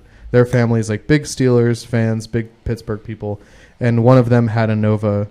And that's the only thing I know about those cars is that I just have known somebody vaguely who had one. So another guy said, I got so close to snagging a CL Type S manual for $1,900. I would kill for that because some of these Acura CL 6 speeds were LSD transmissions. So the problem with the Acura CL and the TLs is that the automatic transmissions were glass. But if you got a CL, I believe, I don't know if the TLs could come in manual, but I know the CLs, you can get a 6-speed. Some of them were LSD. And J Series with a 6-speed LSD. Hell yeah. Absolutely, I really wanted to buy one, but it's just, people want way too much money for a manual Acura CL. Yeah. So. And still front wheel drive, right? Because Yes. The J Series, was that ever longitudinal? I don't think so. No.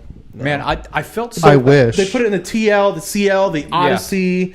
So the J Accord, Series, the Accord 6MT, yes. yeah. So the J Series is a very reliable V6. It just sucks because the earlier version, the Honda, the C motor, not the J Series, the Toyota C Series, which was like a 2.7 V6, they put in the 94 to 97 Accords, garbage. Really? Garbage. It's just funny because in 98 they came, the 98 to 02 Accord, they put the J Series in it, and fantastic motor. Are they Fantastic. still making the J Series? I believe so. God damn, that rules. I felt so bad when we had Ian Fidance here, and I just went down a nerd hole with things, and realizing we have a non-car person, as funny and talented he is, I felt bad that I was like talking in terms that he couldn't understand, which is very strange. Occasionally you'll meet people who aren't car people, but are very knowledgeable and very, very, very good drivers. Because I knew nothing about Ian Fidance other than I liked his work, his comedy. And I just shot my shot and said, babe, open invite, come on the show and drive some cool cars. Oh, by the way, for those people watching right now, the video where Ian Fidance is on is coming out Monday. And he says... right now. What's that? He's on Wikipedia right now, like learning Honda engines. I'm looking in to see if they still 'Cause he's produce not the a J Honda Series. guy, because apparently Hondas out in the Southwest are just like garbage. People or something like that. I don't know. People, phones ringing. The Racing Mind says the CL manual is 2003 only. All had LSD, pretty sure. We're putting them on blast, whoever this is. Hello? Hey, Brian, how are you? Pretty good. Hold on, let me... can you hear me? Yeah, I can hear you fine. Okay, what's up? So, we're 2 miles out from downtown Port Clinton. And, Okay. You know, we're just coming off the ridge here. Okay. And so we should be there within an hour. Okay. And so if you still want to meet at like 4:30, we can entertain ourselves, you know, at the peanut shop or wherever until you get there. Or we'll be at the post office in an hour, I guess. Okay. I mean, if you want to go to the peanut shop and just like check it out, there's a little parking lot behind it, and I've picked up hikers from there. Mm-hmm. I mean, if you haven't seen the peanut shop, it's like old-timey and kind of like a tourist, nice thing to see. How about you, Brooke? You want to go to the peanut shop?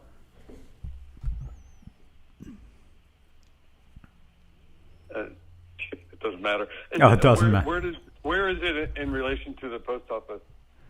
It's about a block or two. Let's see. It's a block or two cardinal north from there. I mean, if you have far out, it's marked on far out. Okay. All right. I'll find it. Let's just meet there. Okay. Still at 4:30, or do you want me to be there earlier? 4:30 is fine. Okay. All righty. Sounds good. All right. Great. All right. See you there. Bye. Bye. I see someone said minivans are the right answer. Just waiting for the market to snap out of the urban assault crossover delusion, which I agree. But I think crossovers were spoon-fed to the market. I think people were duped on car salesmen selling someone a more car, like less car, but for more.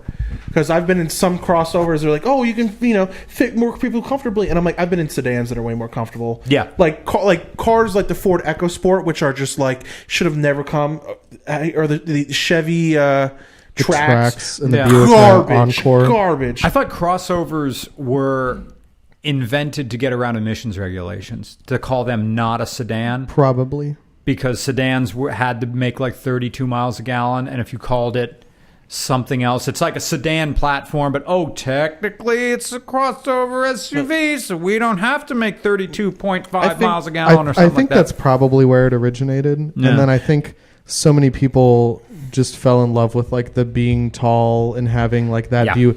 Like every time I think about crossovers, it was like the Ford Escape or like the Mercury Mariner review that you did forever ago.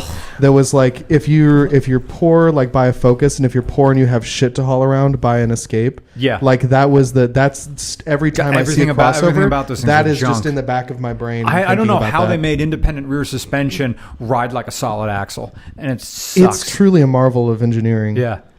Pennsylvania culture is buying a all-wheel drive crossover for the snow, but then crashing anyway. Crashing into a ditch. I bought a Santa Fe, but it has all-wheel drive, but then you go ahead and crash on 78 anyway. Fucking Hyundai Santa Fe. So we got a super chat here from Old Grease Monkey, $20. Oh, thank you. Ever heard of the weird Brazilian market VW Fox? Yes. It's front-wheel drive, but the engine is mounted front to back like a Caddy Eldorado. I'm in the process of turning one into a rear-wheel drive drag car. My buddy I thought they sold the Fox in the United States as well. They did, but I can't remember if it was longitudinal or not. My buddy had one, a 1990 Wolfsburg edition. That goes hard. With white wheels, stock factory painted white wheels, white stripe down the side. Hard. The little chime on the inside, I'll never forget. Do do do do do do do do do. It leaked, so it had that must on the inside. Kind of like, since you're in the Northeast now, you get to smell what basements smell like. Oh, basements. I love the basement smell. You want to go... This house was built in 1877. Wonderful. So those pipes you see right there were added after the plumbing, when indoor plumbing became a thing. There's an outhouse in the backyard. Did you see it? I did not. Oh, there's an outhouse. We were speaking about this yesterday because we were at Jeff Henderson's house up in the Reading area. Yeah. And that's an old building. That's probably older than this. Yeah. Well, yeah, it is. And we were talking about. I can't remember how it came up, but he said something along the lines of like the Kurt doesn't understand how how all old buildings and stuff. And I was like, hey, this house is older than the entire state of Arizona.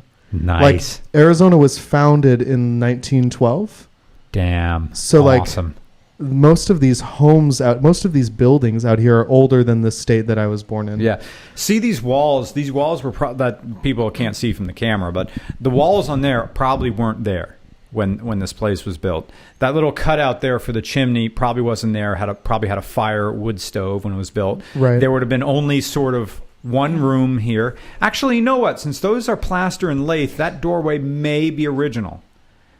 And those doorways there with the double doors, maybe they were added in the 50s or 40s. And you would just live down here with the fireplace. That door right there is the outdoor to outside. Right. And then you just go upstairs and bundle up and go to bed. And like the bathroom in the kitchen, that was added maybe 100 years. Actually, no, probably 40s or 50s. These houses are what's called 18th century symmetricals. And you'll see a lot of them in these towns with different types of additions depending on how much money the owner had to make their symmetrical bigger. So, you go around, when you go around Philly, you'll see row homes, or rather sort of past Girard, like not like Boathouse Row. Actually, no. When you go into like smaller towns like Phoenixville, Royersford, you'll see the row homes. Yeah. That were just stores below and residences above. Yep. And a lot of, because even small towns, I noticed this about Phoenix, East Coast towns go up. They don't really go out. Whereas West Coast, they go out. A lot of slab on grade houses, no basements, or maybe like a root cellar. Yeah. Yeah, almost never basements that I've ever seen. I have never seen a house. That's a lie. Very, very expensive homes in the Phoenix area will have basements. It's so weird. But it's like a luxury thing. It's not like a necessity. It's not a necessity. It's like you have this big old house and you don't want to walk up and downstairs or whatever. You get a little basement that you can turn into whatever. You have a basement so you can put your canned goods down there. You have before you have your refrigerator, so you get through the winter. Right. So, also it stays cool down there in the summer. Sometimes people would stay down there. So I remember growing up because I grew up right on the Delaware River, and it's either my dad was hanging out with his friends in the garage, or they were having a party in the basement.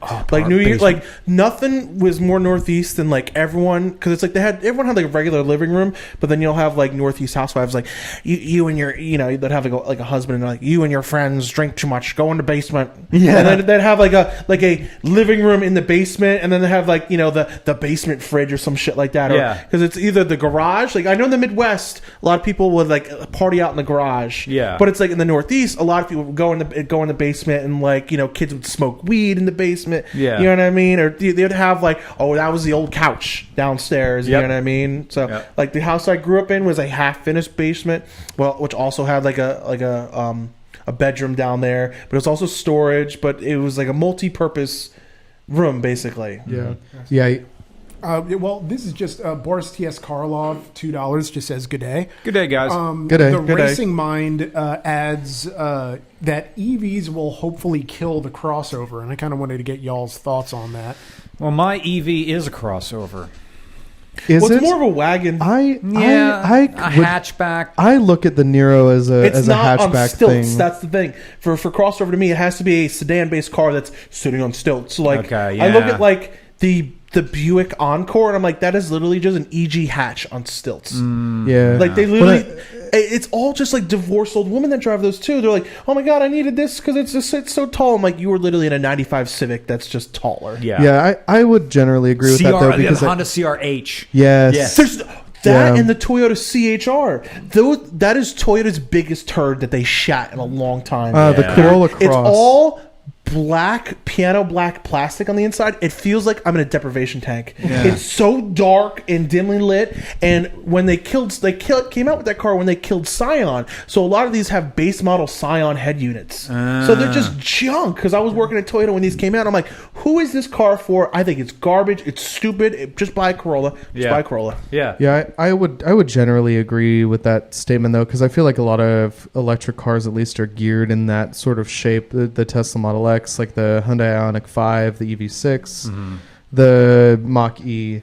Though it's funny, I feel like the at least the car Twitter discourse went around when the Ioniq 5 and the EV6 came out about how big they were, or at least how they looked small in press photos, but how they were bigger in real life. But I feel like even just their proportions make them sort of look kind of skewed, because like dimensionally, if you look, the Ioniq 5 is like an inch larger in every direction than a Mark 7 like wagon. Yeah, it's a substantial they're like car, they're not huge.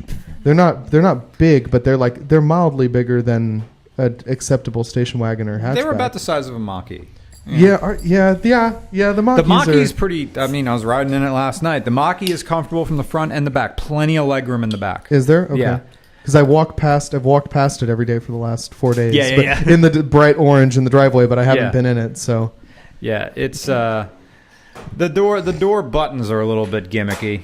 What is with? So I noticed that It's when I a walked past it, gimmick. that there's like the thing sticking out of the It's a driver's door. gimmick. You'd like touch it and it opens the door or something like doors, all that. I hate right. electric doors. I think all that's Drain stupid. said, like, okay, like the upside of this, if someone's going to try to jack you, they can't find the door, you know? I mean, yeah, that's the silver lining, but the rest of it, to me, I don't know. I'm kind of old car pilled, if you will, because I haven't owned a car newer than 1992 in the last 3 years.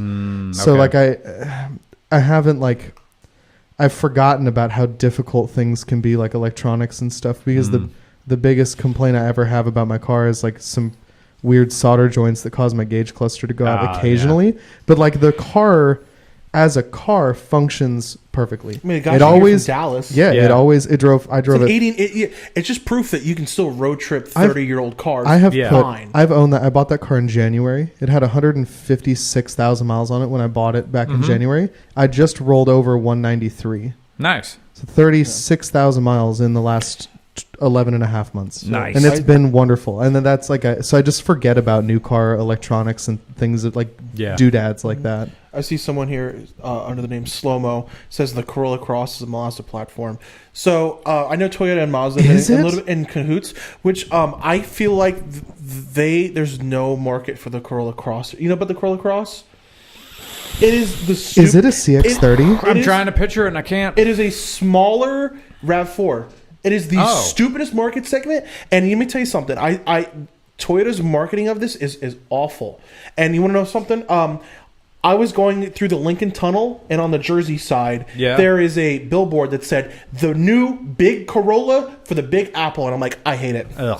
I'm like, really, Toyota? You're trying to sell us on a fucking, basically it looks like a Ford EcoSport. What do you think is a good New York City car? Prius? Honda Fit, Honda Fit, Toyota Prius. Honda Fit is the best car ever. A Camry, if it's beige, so you can just bash the bumpers and go, oh, it's from Lakewood.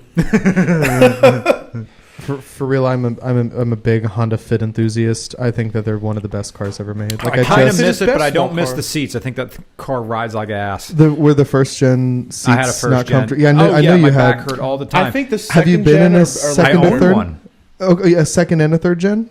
Or I rode in a second gen. Okay, I didn't. I drove it, but I can't remember. Because I remember Silicone Sally. Like I'm familiar with the name and the car and all the problems with it, but I didn't remember anything about it riding terribly or being uncomfortable. Well, I had to I cut up a boogie board and unzipped the seat cover and shoved bits of a boogie board in front of the seat springs to give it lumbar support because it had none. It hurt my back. That is unfortunate. So, I mean, great gas mileage, drive fantastic. Wasn't a good snow car. That's more down the tires, but I did get it stuck and high centered once or twice. Had no maintenance issue. Well, apart from it leaking water. Oh, and there was something weird where it was wearing its tires odd. Mm-hmm. It would wear the tires unevenly on the inside edge of the tire, and it would wear it to the point where you would get the washboarding around it. I took it to an alignment shop, and they're like, I don't know what's going on with this, which probably meant I don't want to deal with this. What? It was probably some nightmare that they just never wanted to perfect dive New York into. City car, the Prius 5, the wagon. You remember, when for a split second Toyota was like, what if we made the Prius like a real wagon? And they came out with the Prius V, or the Prius 5. I guess, Nick, I don't know if you can bring up a picture of it. Like on the screen. Oh, so yeah. So it was only a few years, and when I worked at Toyota, I loved them because they had so much room. Like the regular Prius was already roomy. The Prius 5 is like, oh my god, you feel like it's like the size of a Suburban on the inside. It's so massive. I love the Prius 5. I think those were fantastic. And it'd be great if you get it in like the sea glass color. Because they were just like it was really just a standard. It was really just a standard like third gen Prius or third gen Prius, but just with longer cargo room in the back. It was great. I've seen those. Those have a lot of room. The Yaris looking ones. But they're bigger. They're like a little bit smaller than a Mazda 5 in proportion. I really wish that they put sliding doors on them like the Mazda 5 because the Mazda 5 was a like cool an Eagle car. Summit. Yes. Or what was the Mitsubishi version of that? Expo, yeah, Mitsubishi yes, Expo. Yes. Oh, fuck yes. Yeah, the I Eagle saw Summits one of those are cool. at... Yeah, look how much... Look, go back. Look how much room that is. That's pretty That's good. massive. They Yeah, are I very remember big when I inside. drove those when I was at Toyota. I'm like, holy shit, the Prius is already roomy. This is like, oh my god, you could like dolphin dive into that car and be comfortable. It's like you know how like you ever drive like a Panther body car? Yeah. You would do like an Olympic, like they're made for like 500-pound Americans. Like you do a dolphin dive in that thing right after you got a cheeseburger, right after Shady Maple, just bam right in that thing. Just I'm not getting up. Yeah. I remember Look at all that Hoovie's cargo Garage wanted to give away a Lincoln Town car that was like he was giving it away for free, but he had to give it away to someone. They'd write in why they wanted it, and one guy really wanted it because he says my hemorrhoids hurt. I need something that I can just sit in. And I just like ugh. Yep, I think Priuses are wonderful. I briefly owned one. You had a Prius. Mine was quintessential Prius. I had a second-gen Prius that I bought from a friend as an emergency because I needed a car I needed a driving vehicle now. Are those the ones you have to take And the bumper cover off to change the headlight bulbs? I have no idea, but probably. But mine was a very highly yours an optioned HID car? Absolutely, mine was a very highly optioned so car with second-gen leather. Prius is someone It was who an wore HID. X-Taxi, so it was painted fleet white over fleet green, which was over silver. And it had holes drilled in everywhere in the dash for various things, but it had 412,000 miles on it. And it was a fantastic car, like high 40 mpgs, like just great. But it was my only car for a while. That's an alright only car. I got a little bored of driving it, and so I eventually traded it back to the gentleman I bought the car from, who then sold me my first E34. Yeah, and that's but how I you had ended up some with stories BMWs. with that car. Yeah. That car was a disaster. First car. I mean, first off, you told me it was dumped. It was slammed on wheels. yes. And on WCIs, which I think did I tell you the whole WCI scandal? So WCI was like, you know how like they're similar to like Rotiform, but WCI faded out because the owners sent a bunch of racist messages to someone. So these went from like $1,500 a set to like $400 a set overnight. And I remember on Craigslist and Facebook Marketplace there were tons of ads like selling my racist wheels. Can't have these. Yeah, okay. So it was a massive it was 2016 that happened. PR nightmare. So because Mark IV kids, Volkswagen kids loved these wheels because they were similar to Rotiform. Yeah. And then the screenshots came out because the guy sent racist messages on the WCI page. Yeah, from the WCI account.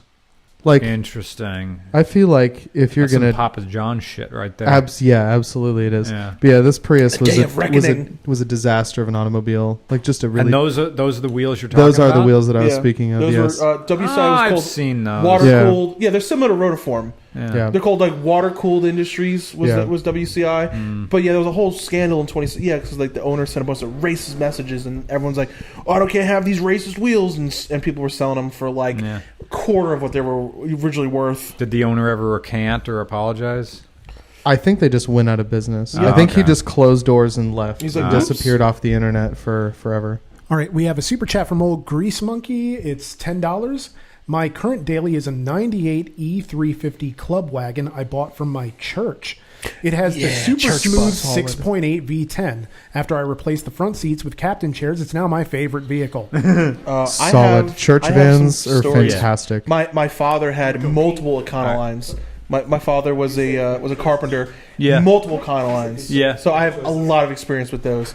And the great thing about church buses, always maintained meticulously. Nice. Church buses are awesome, or some people call them nun buses. Nun bus. Nun Nun vans. bus. Yeah. Yeah, but so those Econolines, I don't the 6.8. I know they're gas hogs, but aren't they? I believe they're just like 2.5.4. Like what? I don't It's know. just. I mean, it's. Are we they're- talking about the V10? Yeah. Yes, the 6.8 They're- V10. It is a the Triton. derivation of the modular. Yeah, the they 4.6. belong to the Triton modular family.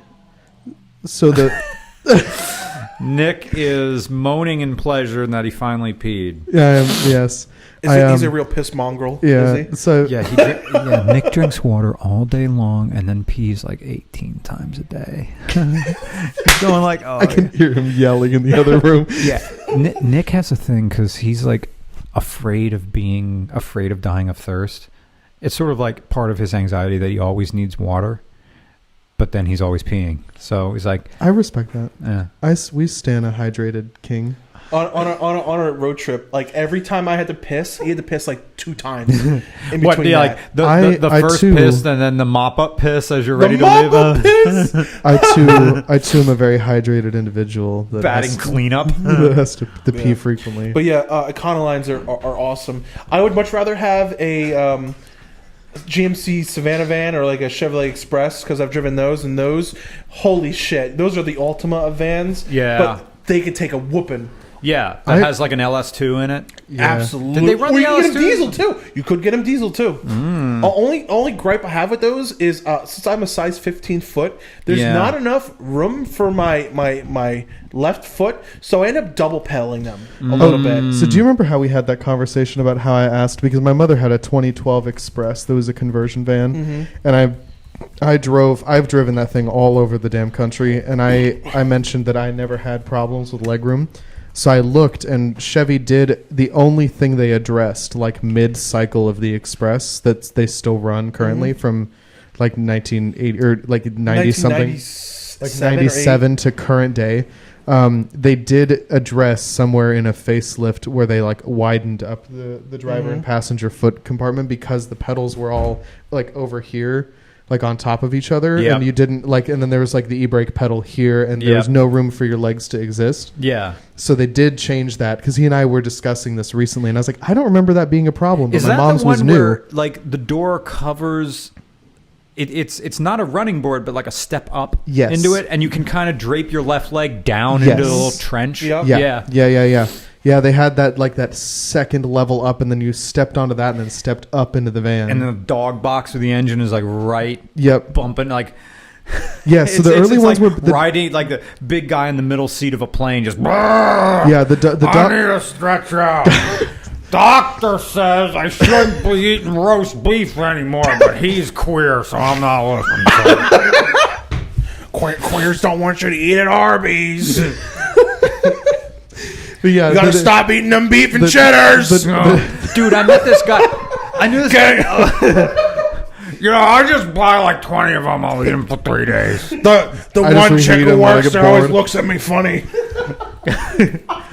I can't wait for the circular to come out. You buy 5, you get 5. I know how you get your money's worth. You get them open up, and then they have the free pickles there by the trash can. And you just load them up with the pickles, and I get the relish on top of that. You double the amount of meat you're getting there. I got to hook up with the horsey sauce. Yeah. And I go put them on. I get little crumbles on the bottom of my curly fries. You mix the horsey sauce in it. It's like a little bit of like cheap beef cheddar down there. Yeah. One time she gave me a little extra horsey sauce. I think she's into me. Oh, she's totally into me. I know she's fingering herself with that Sharpie she keeps in her apron. Hi, welcome to Arby's. All right, so a super chat, another from Old Grease Monkey. Thank you again for $5. I forgot to mention, it was van number 2 at the church, so it's called the Deuce. Love it. I love it. It's my turn to pee. Old Grease Monkey, I want you to look up, there's this one band that one of their album covers is literally an Econoline van. It's actually a Pennsylvania band from Lansdale, too. Of course. It is, I think it's called The Wonder Years. Yeah. You can look, Nick. If you want to look it up, it's called just look up The Wonder Years Ford Van album cover. Wonder Years Ford Van. They are like a punk emo band from Lansdale. Oh, I remember them. Wonder Years Ford Van. So the thing is I could tell that picture was taken in like Bucks County or Montgomery County. Album cover. Let me add that. It should be like an album cover. Yeah, the first one with the maroon colored one on the left. All the way over here. This? No, the first. See the one where it looks like the tree. Yeah, I didn't realize it actually had. Yeah. So that looks like it was taken somewhere in Bucks or Montgomery County, and I want to know where that is because I want to take a photo of my Lexus. It just took you straight to the Apple Music link. It said, "Here's the album. Yeah, you can buy it." The album, but it has a different cover now. Yeah. What's the name of the album? It's like Smashing Trash Cans or something like that. Sleeping in Trash. Sleeping on Trash. Yeah. So there we go. I just want to. There we go. Yep. So they're a Lansdale band, and anytime I think of Econoline, I think of that album cover, which is literally just like the band's van. This looks like any road in Pennsylvania that like we drive. That doesn't have a shoulder, and if you got to pull off, you're going to high center if you go too far. But it looks strikingly like Bucks County. I've put a lot of miles on my car here in the last northern Bucks County, like week of living north here, of Doylestown. And that looks like most of the roads I've driven on since moving here. Like that looks like that literally looks like where my mom lives, like a few blocks away. Like striking. Be advised, we're going to have to wrap this up in a half an hour if I'm going to go pick these folks up in Port Clinton at 4:30. How was your piss? It was nice and cold because as cold as the kitchen is, that bathroom's even colder. Perfect. Well, I mean, I'm drinking some. I'm on my third beer, so I know I'm gonna have a beefy piss. I'm having a beefy piss. I'm a real beefy piss mongrel. So wait, do they call it horsey sauce because they can't legally call it horseradish? Is that the Is horseradish a copyrighted name? Is that trademarked? I don't know. They're either being cute. I know the horsey sauce is like way higher mayo content than real horseradish. I'll be honest. I think I've eaten at Arby's twice in my entire life, so I don't even know what the hell y'all are talking about. Look. Let me tell you something. And people hate Arby's to distract the people who enjoy Long John Silver's. I swear to God. People go to Long John Silver's. People still go to Long John Silver's, and the funniest thing is that I have friends in like the New England and the Atlantic Northeast who hate seafood. Yet I have friends in the Midwest who like go to Long John Silver's. And like, I love seafood, which Long John Silver's tastes like deep fried salt. I won't. Which is like, how can like the people who live in the Midwest who enjoy seafood? I'm like, how? I won't touch seafood unless I'm within pissing distance of the ocean. Like I don't play that game. Nope. It's got to be fresh. It's got to be from right over there. Nice. The horsey sauce is apparently just horseradish and mayo with like salt, a dash of sugar, and something else. Sugar. There it is. That sounds like some Pennsylvania diner shit. It's some like this is our secret sauce. Some mayonnaised out horseradish. Yeah. What McDonald's secret sauce? That's just Thousand Island. Isn't it? Yeah. Yeah. Everyone's like, that's the running gag that every burger place's secret sauce is just Thousand Island. Like In-N-Out's the same way. Well, my God, In-N-Out doesn't exist out here. I can't say that. Southwest. We discovered a restaurant chain it's only in Lower Alabama and the Florida Panhandle called Fusakli's, it's a ripoff from Cane's, but the problem is that their chicken is seasoned better. The chicken is so much better. So it's like I enjoy Cane's, and people talk shit like, "Oh, who's the best chicken joint?" And it's not Chick-fil-A, by the way. So I know the comments are about to get. I've never had fried chicken that was wet, and that is. So I call Chick-fil-A. It's just everything's soggy. You don't like your chicken just a little bit wet? I'm gonna. Okay. I like the best chicken. Now I don't go out for fried chicken, and I don't travel enough. Except for when you go to that place in Collegeville. Specs. That so far has been the best fried chicken. I've heard really good things about Specs, but I've never been. See, growing up, it was all like rotisserie chicken because every single grocery store had the rotisserie chicken just going around. Deli. Going to the rotisserie, buying an entire rotisserie chicken and just eating the whole thing. Yeah. That's a real depression meal. Yeah. But I know people what I call, you know how every time they put in a Chick-fil-A somewhere, the traffic in the area fucked. Yeah. Yep. And you know what I call it? The lines at Chick-fil-A, I call it the honky limbo. So my favorite, it's always like Grand Cherokees and Wranglers and like just waspy. Not even waspy. It's just like 07 Suburbans. Yeah, it's a bunch of all lives matter people going to. It's like you in the Chick-fil-A line, you see a blue line flag. Popular. I don't.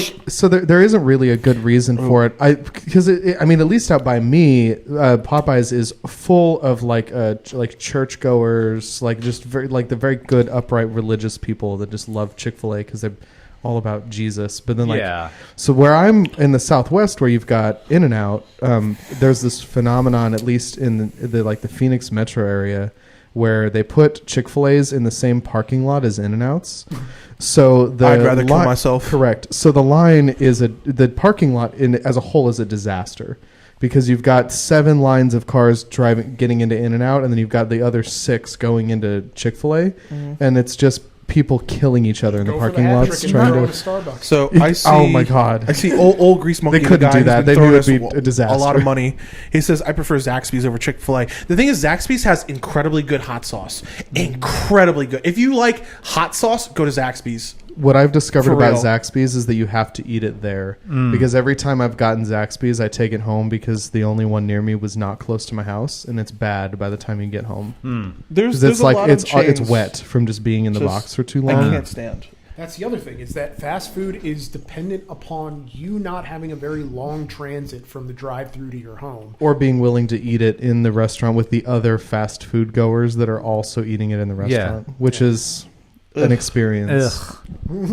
My favorite thing is going to a Taco Bell when they're busy because you get to play the lottery because they either fuck it up and give you half your order or like $65 in food. Hell yeah. No in between. The short story here is that Lance stole my order at Taco Bell when we were at a Taco Bell in the middle of nowhere. Well, no, we were in North Carolina. We were like in like a good area. We were Middle like of nowhere. Fayetteville. I think we were in Fayetteville or somewhere like We- that. yeah, we Shout were out to at- Fayetteville. we were at Y'all a- Taco Bell sucks except for the one time they gave me $60 in food. Because Hell they yeah. handed him my order, but I looked at it and I was like, that's not what I Well, ordered. they said my name too. They're like Lance. They I'm like, did. oh, this is Curtis' order. So he threw it in my grabbed bag it. and just left. Just Yeah. left it. I'm like, nice. So he was like, I'll see you in the car, and ran out the parking lot. And I was like, where's my... So I asked them, I was like, where's my order at? And they're like, oh, we gave it to the guy who's sitting at the table next to you.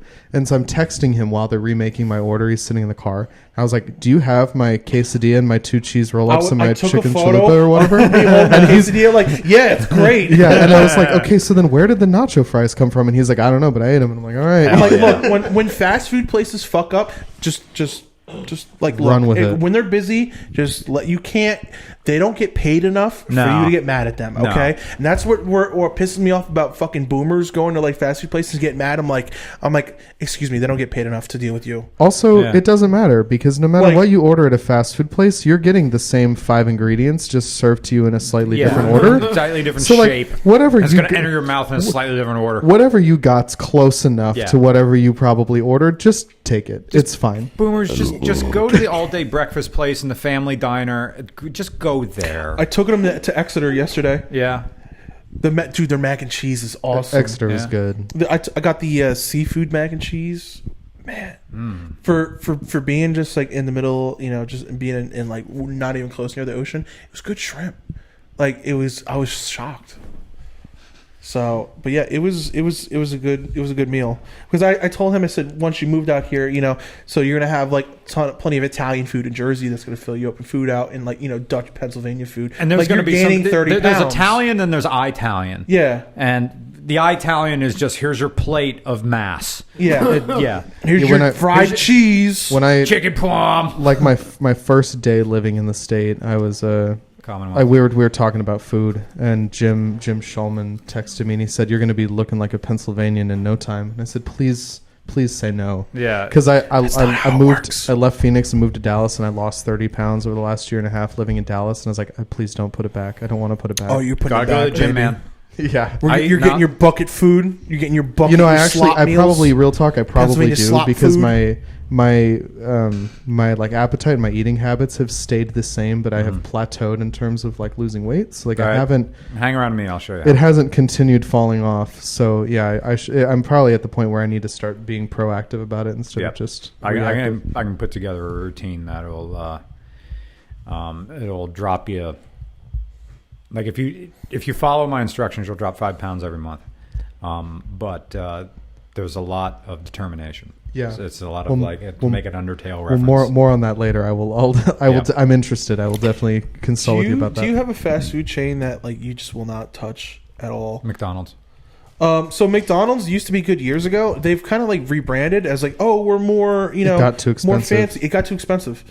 So it's like McDonald's. You could go to McDonald's and get like a whole meal for under $10. Now it's like if you go to McDonald's, it's like because they all look like methadone clinics now. They all look boring. You know what I mean? They stripped like all the character of McDonald's, like the red and the yellow. Now everything's gray. It looks depressing. And they're like, "Welcome to McDonald's," and then like it. Boom! You just spent $18 to have lunch. Where it's Really? like you can go to like even Burger King might be kind of garbage, but at least like you can get a lot of food for under $10. Burger King is my like I won't touch Depression fast meal? food place. I won't go there unless I have $4 to my name, and I need to maximize that on my lunch break. Oh, you can at work. You can get more.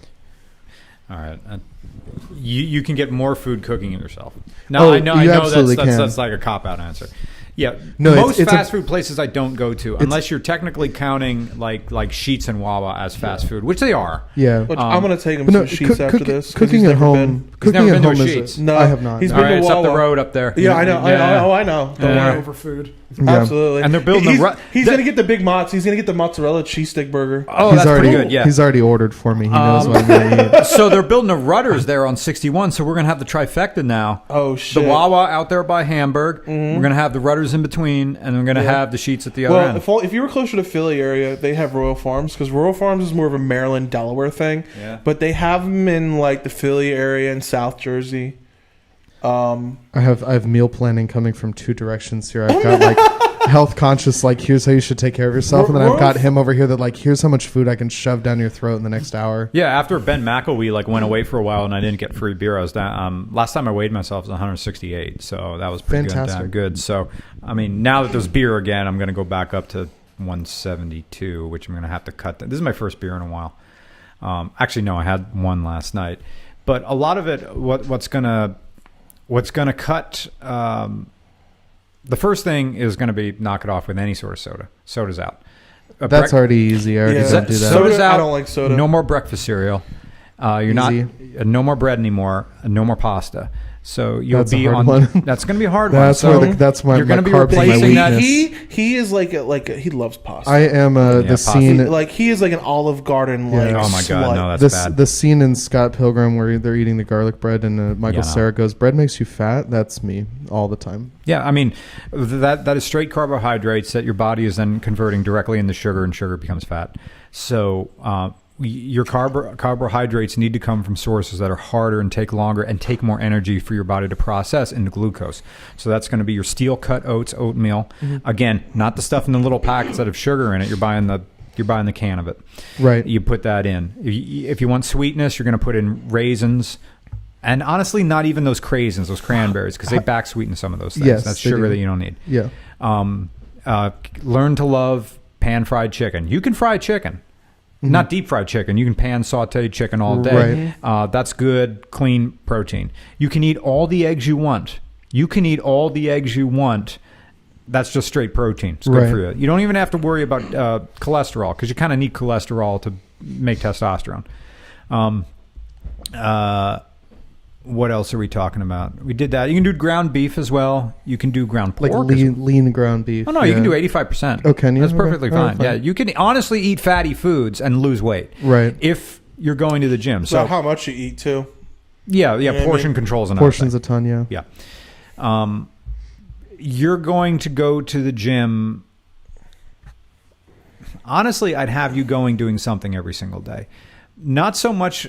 I mean, it's a cumulative effort, but it's also a mindset to know that if it's your goal to drop at least like 50 pounds, this is going to be your job now.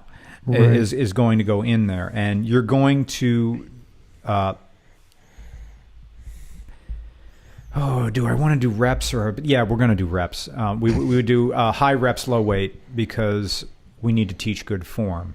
So I would have you do an hour of cardio. So you'd be on an elliptical. Honestly, screw the bikes. The bikes you're sitting down. I don't want you doing that. You're either going to be on the treadmill, or you're going to be on an elliptical machine. One of the fancy ones that bobbles all around, fine. Should I do the elliptical machine that has the handles that go back and forth, or ones that don't have handles? Either one's fine. But I need an hour on that at a moderate pace. Put on your favorite podcast, your favorite music. Pick a pace and just stick to it. You should feel sore after the first day. Your second day is going to be rough. You're going to be in pain. You just ignore that. And then your body will realize, oh, this is what this motherfucker's doing now. We're going to rearrange our body to become this job that does this. And of course, if you don't have gym clothes, just go on Amazon. Honestly, I can give you a set upstairs. Weights. Depends on what gym you're going to. I'd gladly swipe you into the gym that I go to. I would want you to have. I will want to give you things that will build your confidence in the gym. There is a machine called the assisted pull-up.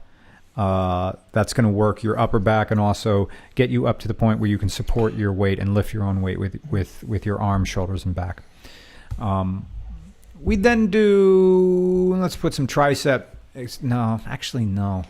I'd honestly have, squats. We'd be doing stuff at the squat rack because I want to be using as many muscles as I can on you. That's going to be maximum burn because building muscle consumes a lot of calories, and repairing the muscle consumes a lot of calories, and that, of course, your body is going to use to consume the fat tissue. Part of this is bro science. I'm sorry for the people who are going nuts in the chat. So an hour of cardio, squats, assisted pull, hour of cardio, squats, assisted pull-ups. Let's get some chest exercises in there. I don't even know the name of the machine. That's this machine. Right, the one that does. I know the one you're talking about. And if you don't have that, you can do incline dumbbell press, which is the sort of bench that's also a recliner, and you just get 2 dumbbells and you just go like this. As far as how many sets you do, 3 sets of 10. 1, 2, 3, 4, 5, 6, 7, 8, 9, 10. Rest for a minute. 1, 2, 3, 4, 5, 6, 7, 8, 9, 10. Rest a minute.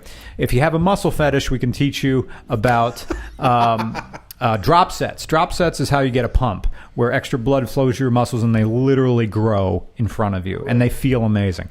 A drop set is when I do them, when I feel like feeling that my arms are bigger, and I don't have big arms, is to just get a pair of dumbbells. You do dumbbell curls. You do them until you can't do them. And then, now, people argue that you're just hurting yourself, and you kind of are. But then you go down to a lower set, and you immediately start doing them again with a lighter weight. And then those get hard, and it's tough to do. And then you go to an even lighter weight, and suddenly you're struggling to curl 5 pounds, but so much blood is now rushing to your biceps that they literally swell. And then you go into the locker room, you go into the bathroom, you're feeling, I'm like, holy shit, I'm strong. But yeah, what have people in the chat said about my workout routine? Stairmaster is very underrated, or even a treadmill walking at an incline for cardio. That was from AJ Seaman. Old Grease Monkey says the Stairmaster is my mortal enemy, but it will blast you for cardio. Yeah. Yes, it will. Jess McAndrew was like, my dude, that beer weight is water weight. Yeah, something I've never been good at is like cardio. I feel like I used to be better. Like I used to hike a ton. My mom's a big hiker. She's been to the bottom of the Grand Canyon 27 times. Wow. Like she was a college soccer coach for like 20 years, and every year she took the soccer team on a Grand Canyon hike, and I've done it once. But I have not. Like that was my pinnacle of like the best shape I've ever been in, was training to hike 17 miles in one day. And then that's good. 17 miles. That's awesome. That's great. It's 16. It's 16.9. Like it down and out in one day. In the 10 sun. Hours. I've been in Boy Scouts and done some crazy. I don't know. I've done like 10, 12 miles in a day. You are I don't know what sweating out your nutrients, all your salts. And I don't know what you look into when you're. But like when we left the morning, there was snow on the ground at the top of the Grand Canyon. It's like 7,500 feet elevation or whatever. It's cold out. At the bottom, it's like 110. Because you're at sea level. No way. You're at sea level at the bottom of the Grand Canyon. It is hot, and then you get to climb back out. Yuck. Which is a very entertaining. Yeah, now you're sweating, and it gets colder. Yeah. And the sweat. Oh, that is dangerous. Doing that, but that was like the peak of the best shape I've ever been in. And I would love to be able to get back into not even like hiking that much, but like I would just like to be back in that shape again. Yeah, it's like if you're determined, you can do that this time next year. I'm sure. You'll be there, yeah. But this is like a dedicated. Super chat. Yeah. So super chat from Jeters87. I worked at for $5. Thank you so much. Thank you so much. Thank you. I worked at Argo AI as a LiDAR analyst before it shut down. What are your thoughts on autonomous cars? Oh, great. This question again. It's not a replacement for the squishy gray matter in between your ears. Absolutely not. It is a nice way to break up a monotonous thing. I don't mind the drive down to the Larkin house on the Northeast Extension because I just hit radar guided cruise control, lane keep assist, and like if I'm Windows XP, like all the processes start shutting off, and I'm just driving with one finger on the wheels, like this is great. Like for a thing like the North Seas extension, which nothing happens and it slows down for construction, the car slows it down. Yep. And the thing is, I'm not trying to freaking pass people all the time, like Drain. And I'm going 70 miles an hour. If the speed limit is 75 miles in a slow lane, if I got a slow guy in front of me that's doing 66, whatever. Yeah. Whatever. I mean, I'm relaxed. Drain went from a Rogue to a Mustang Mach-E, so he's ready to go. He is ready. That car moves. I mean, he's already gotten a speeding ticket in Philly, the red light cameras, which I'm like, I was like waiting. I'm like, when is this guy gonna get like a red like a speeding ticket? Like I already know he's gonna get pulled over and go, why did the cop get me 110? Like, he needs a radar detector. He does. Yeah. I believe it was Farah who had a theory that to the effect of autonomous driving is really about allowing people to text and drive because that's what they want to be able to do. That's exactly what people do as well, like behind the wheel of autonomous driving. Like the step one thing that I feel like people do is like set it up, get the car driving, and then just like fuck off for the rest of it. And it's like you gotta still be present because much like you've mentioned, I have a similar experience. My friend of mine bought a brand new Corolla hatch right when they came out. Yeah. And it has very much the same features like radar cruise, the lane keep assist. Like you can just sit there and kind of zone out and it'll drive you wherever and you just hang out in your lane. And that was wonderful. It was in exactly the same application you use. It was fantastic for the terrible 3-hour drive from Phoenix like down to Tucson or whatever. Just mindless. Yeah. But it's like I'm still present. Yeah. And driving the car. It's a funky. When I used to work for just a family, is our 5-minute warning. How much? 5 minutes? 5 minutes. 5 minutes. When I used to work for family dealerships, I used to drive a lot of like the new Lexuses, Toyotas, whatever. And there were so many assists that I'm like, this promotes distracted driving. Yeah. Yeah. Like the lane keep assist. I'm like, this is literally just so people can like update Instagram while they're driving. Yeah. You know what I mean? It's like.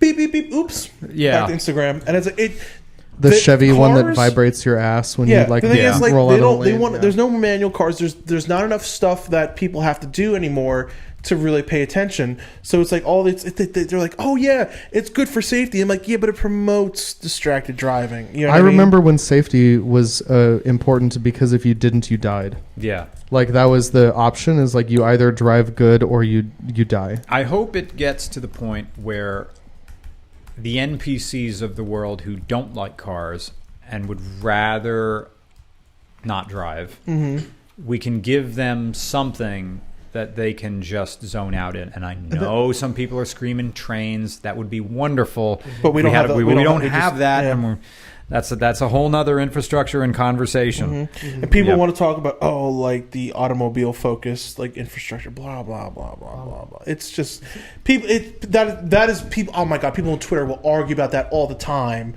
You know what I mean? There's people who hate cars on Twitter and like fuck cars. Like just get on a bus. And I'm like, you can't. By the way, all the stuff that comes from Amazon.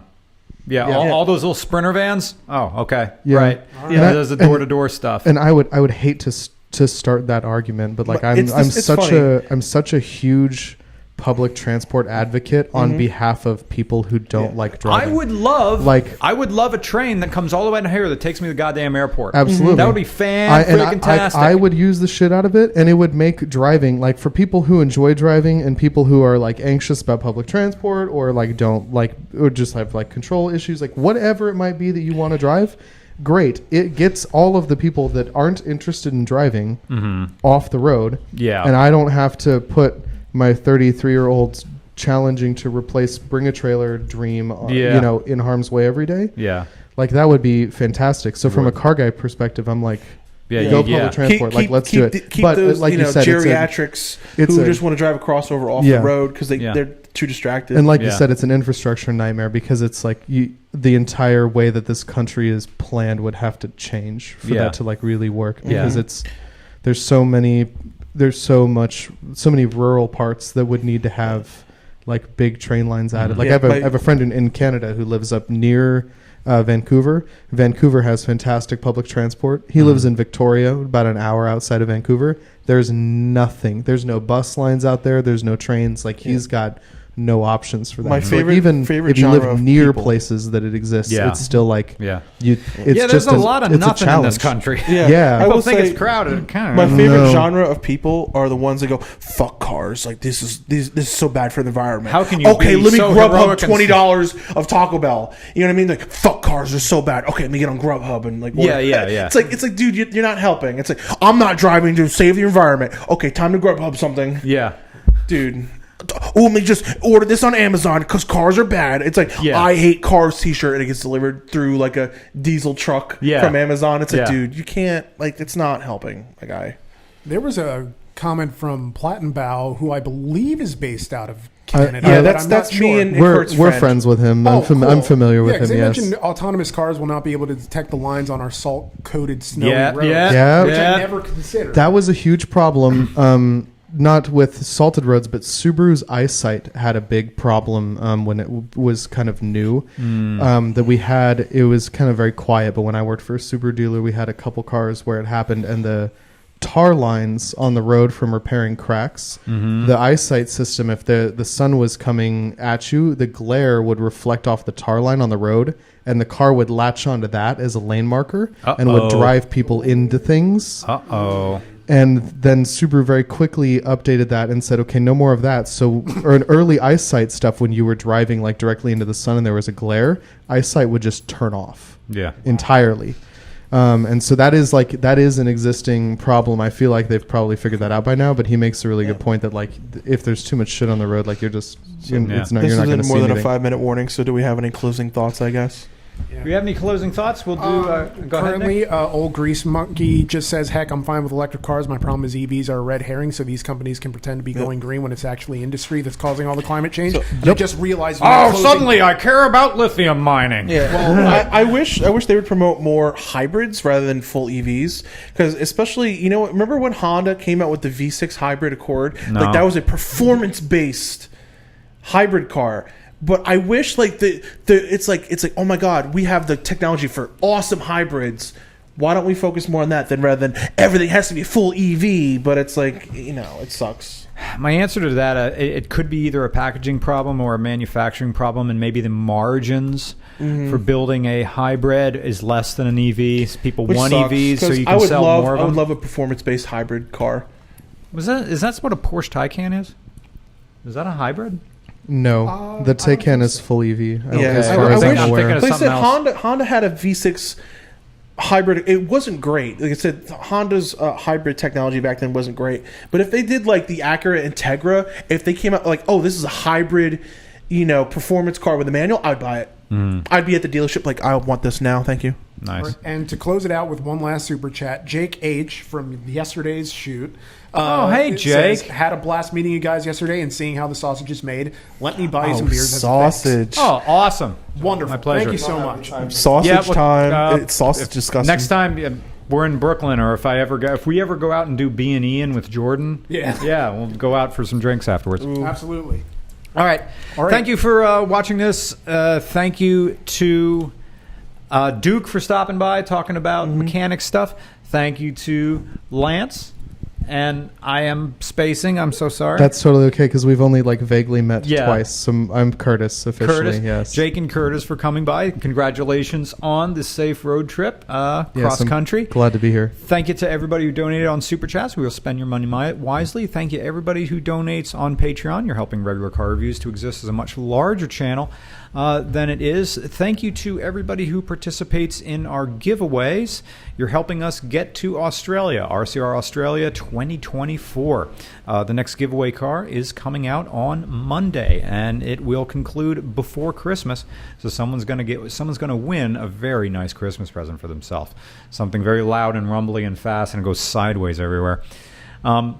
And thank you to everybody who watches on Monday. Thank you to us for helping us have a job. Nick? Yeah.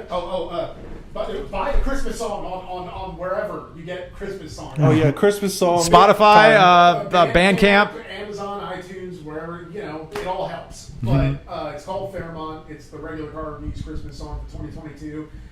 Thank you to everyone who's listened to it so far. Yeah, the response has been overwhelming, and I really appreciate it. Thank you. All right. So for everybody else, I'm Brian or Mr. Regular. Have a great night. Bye.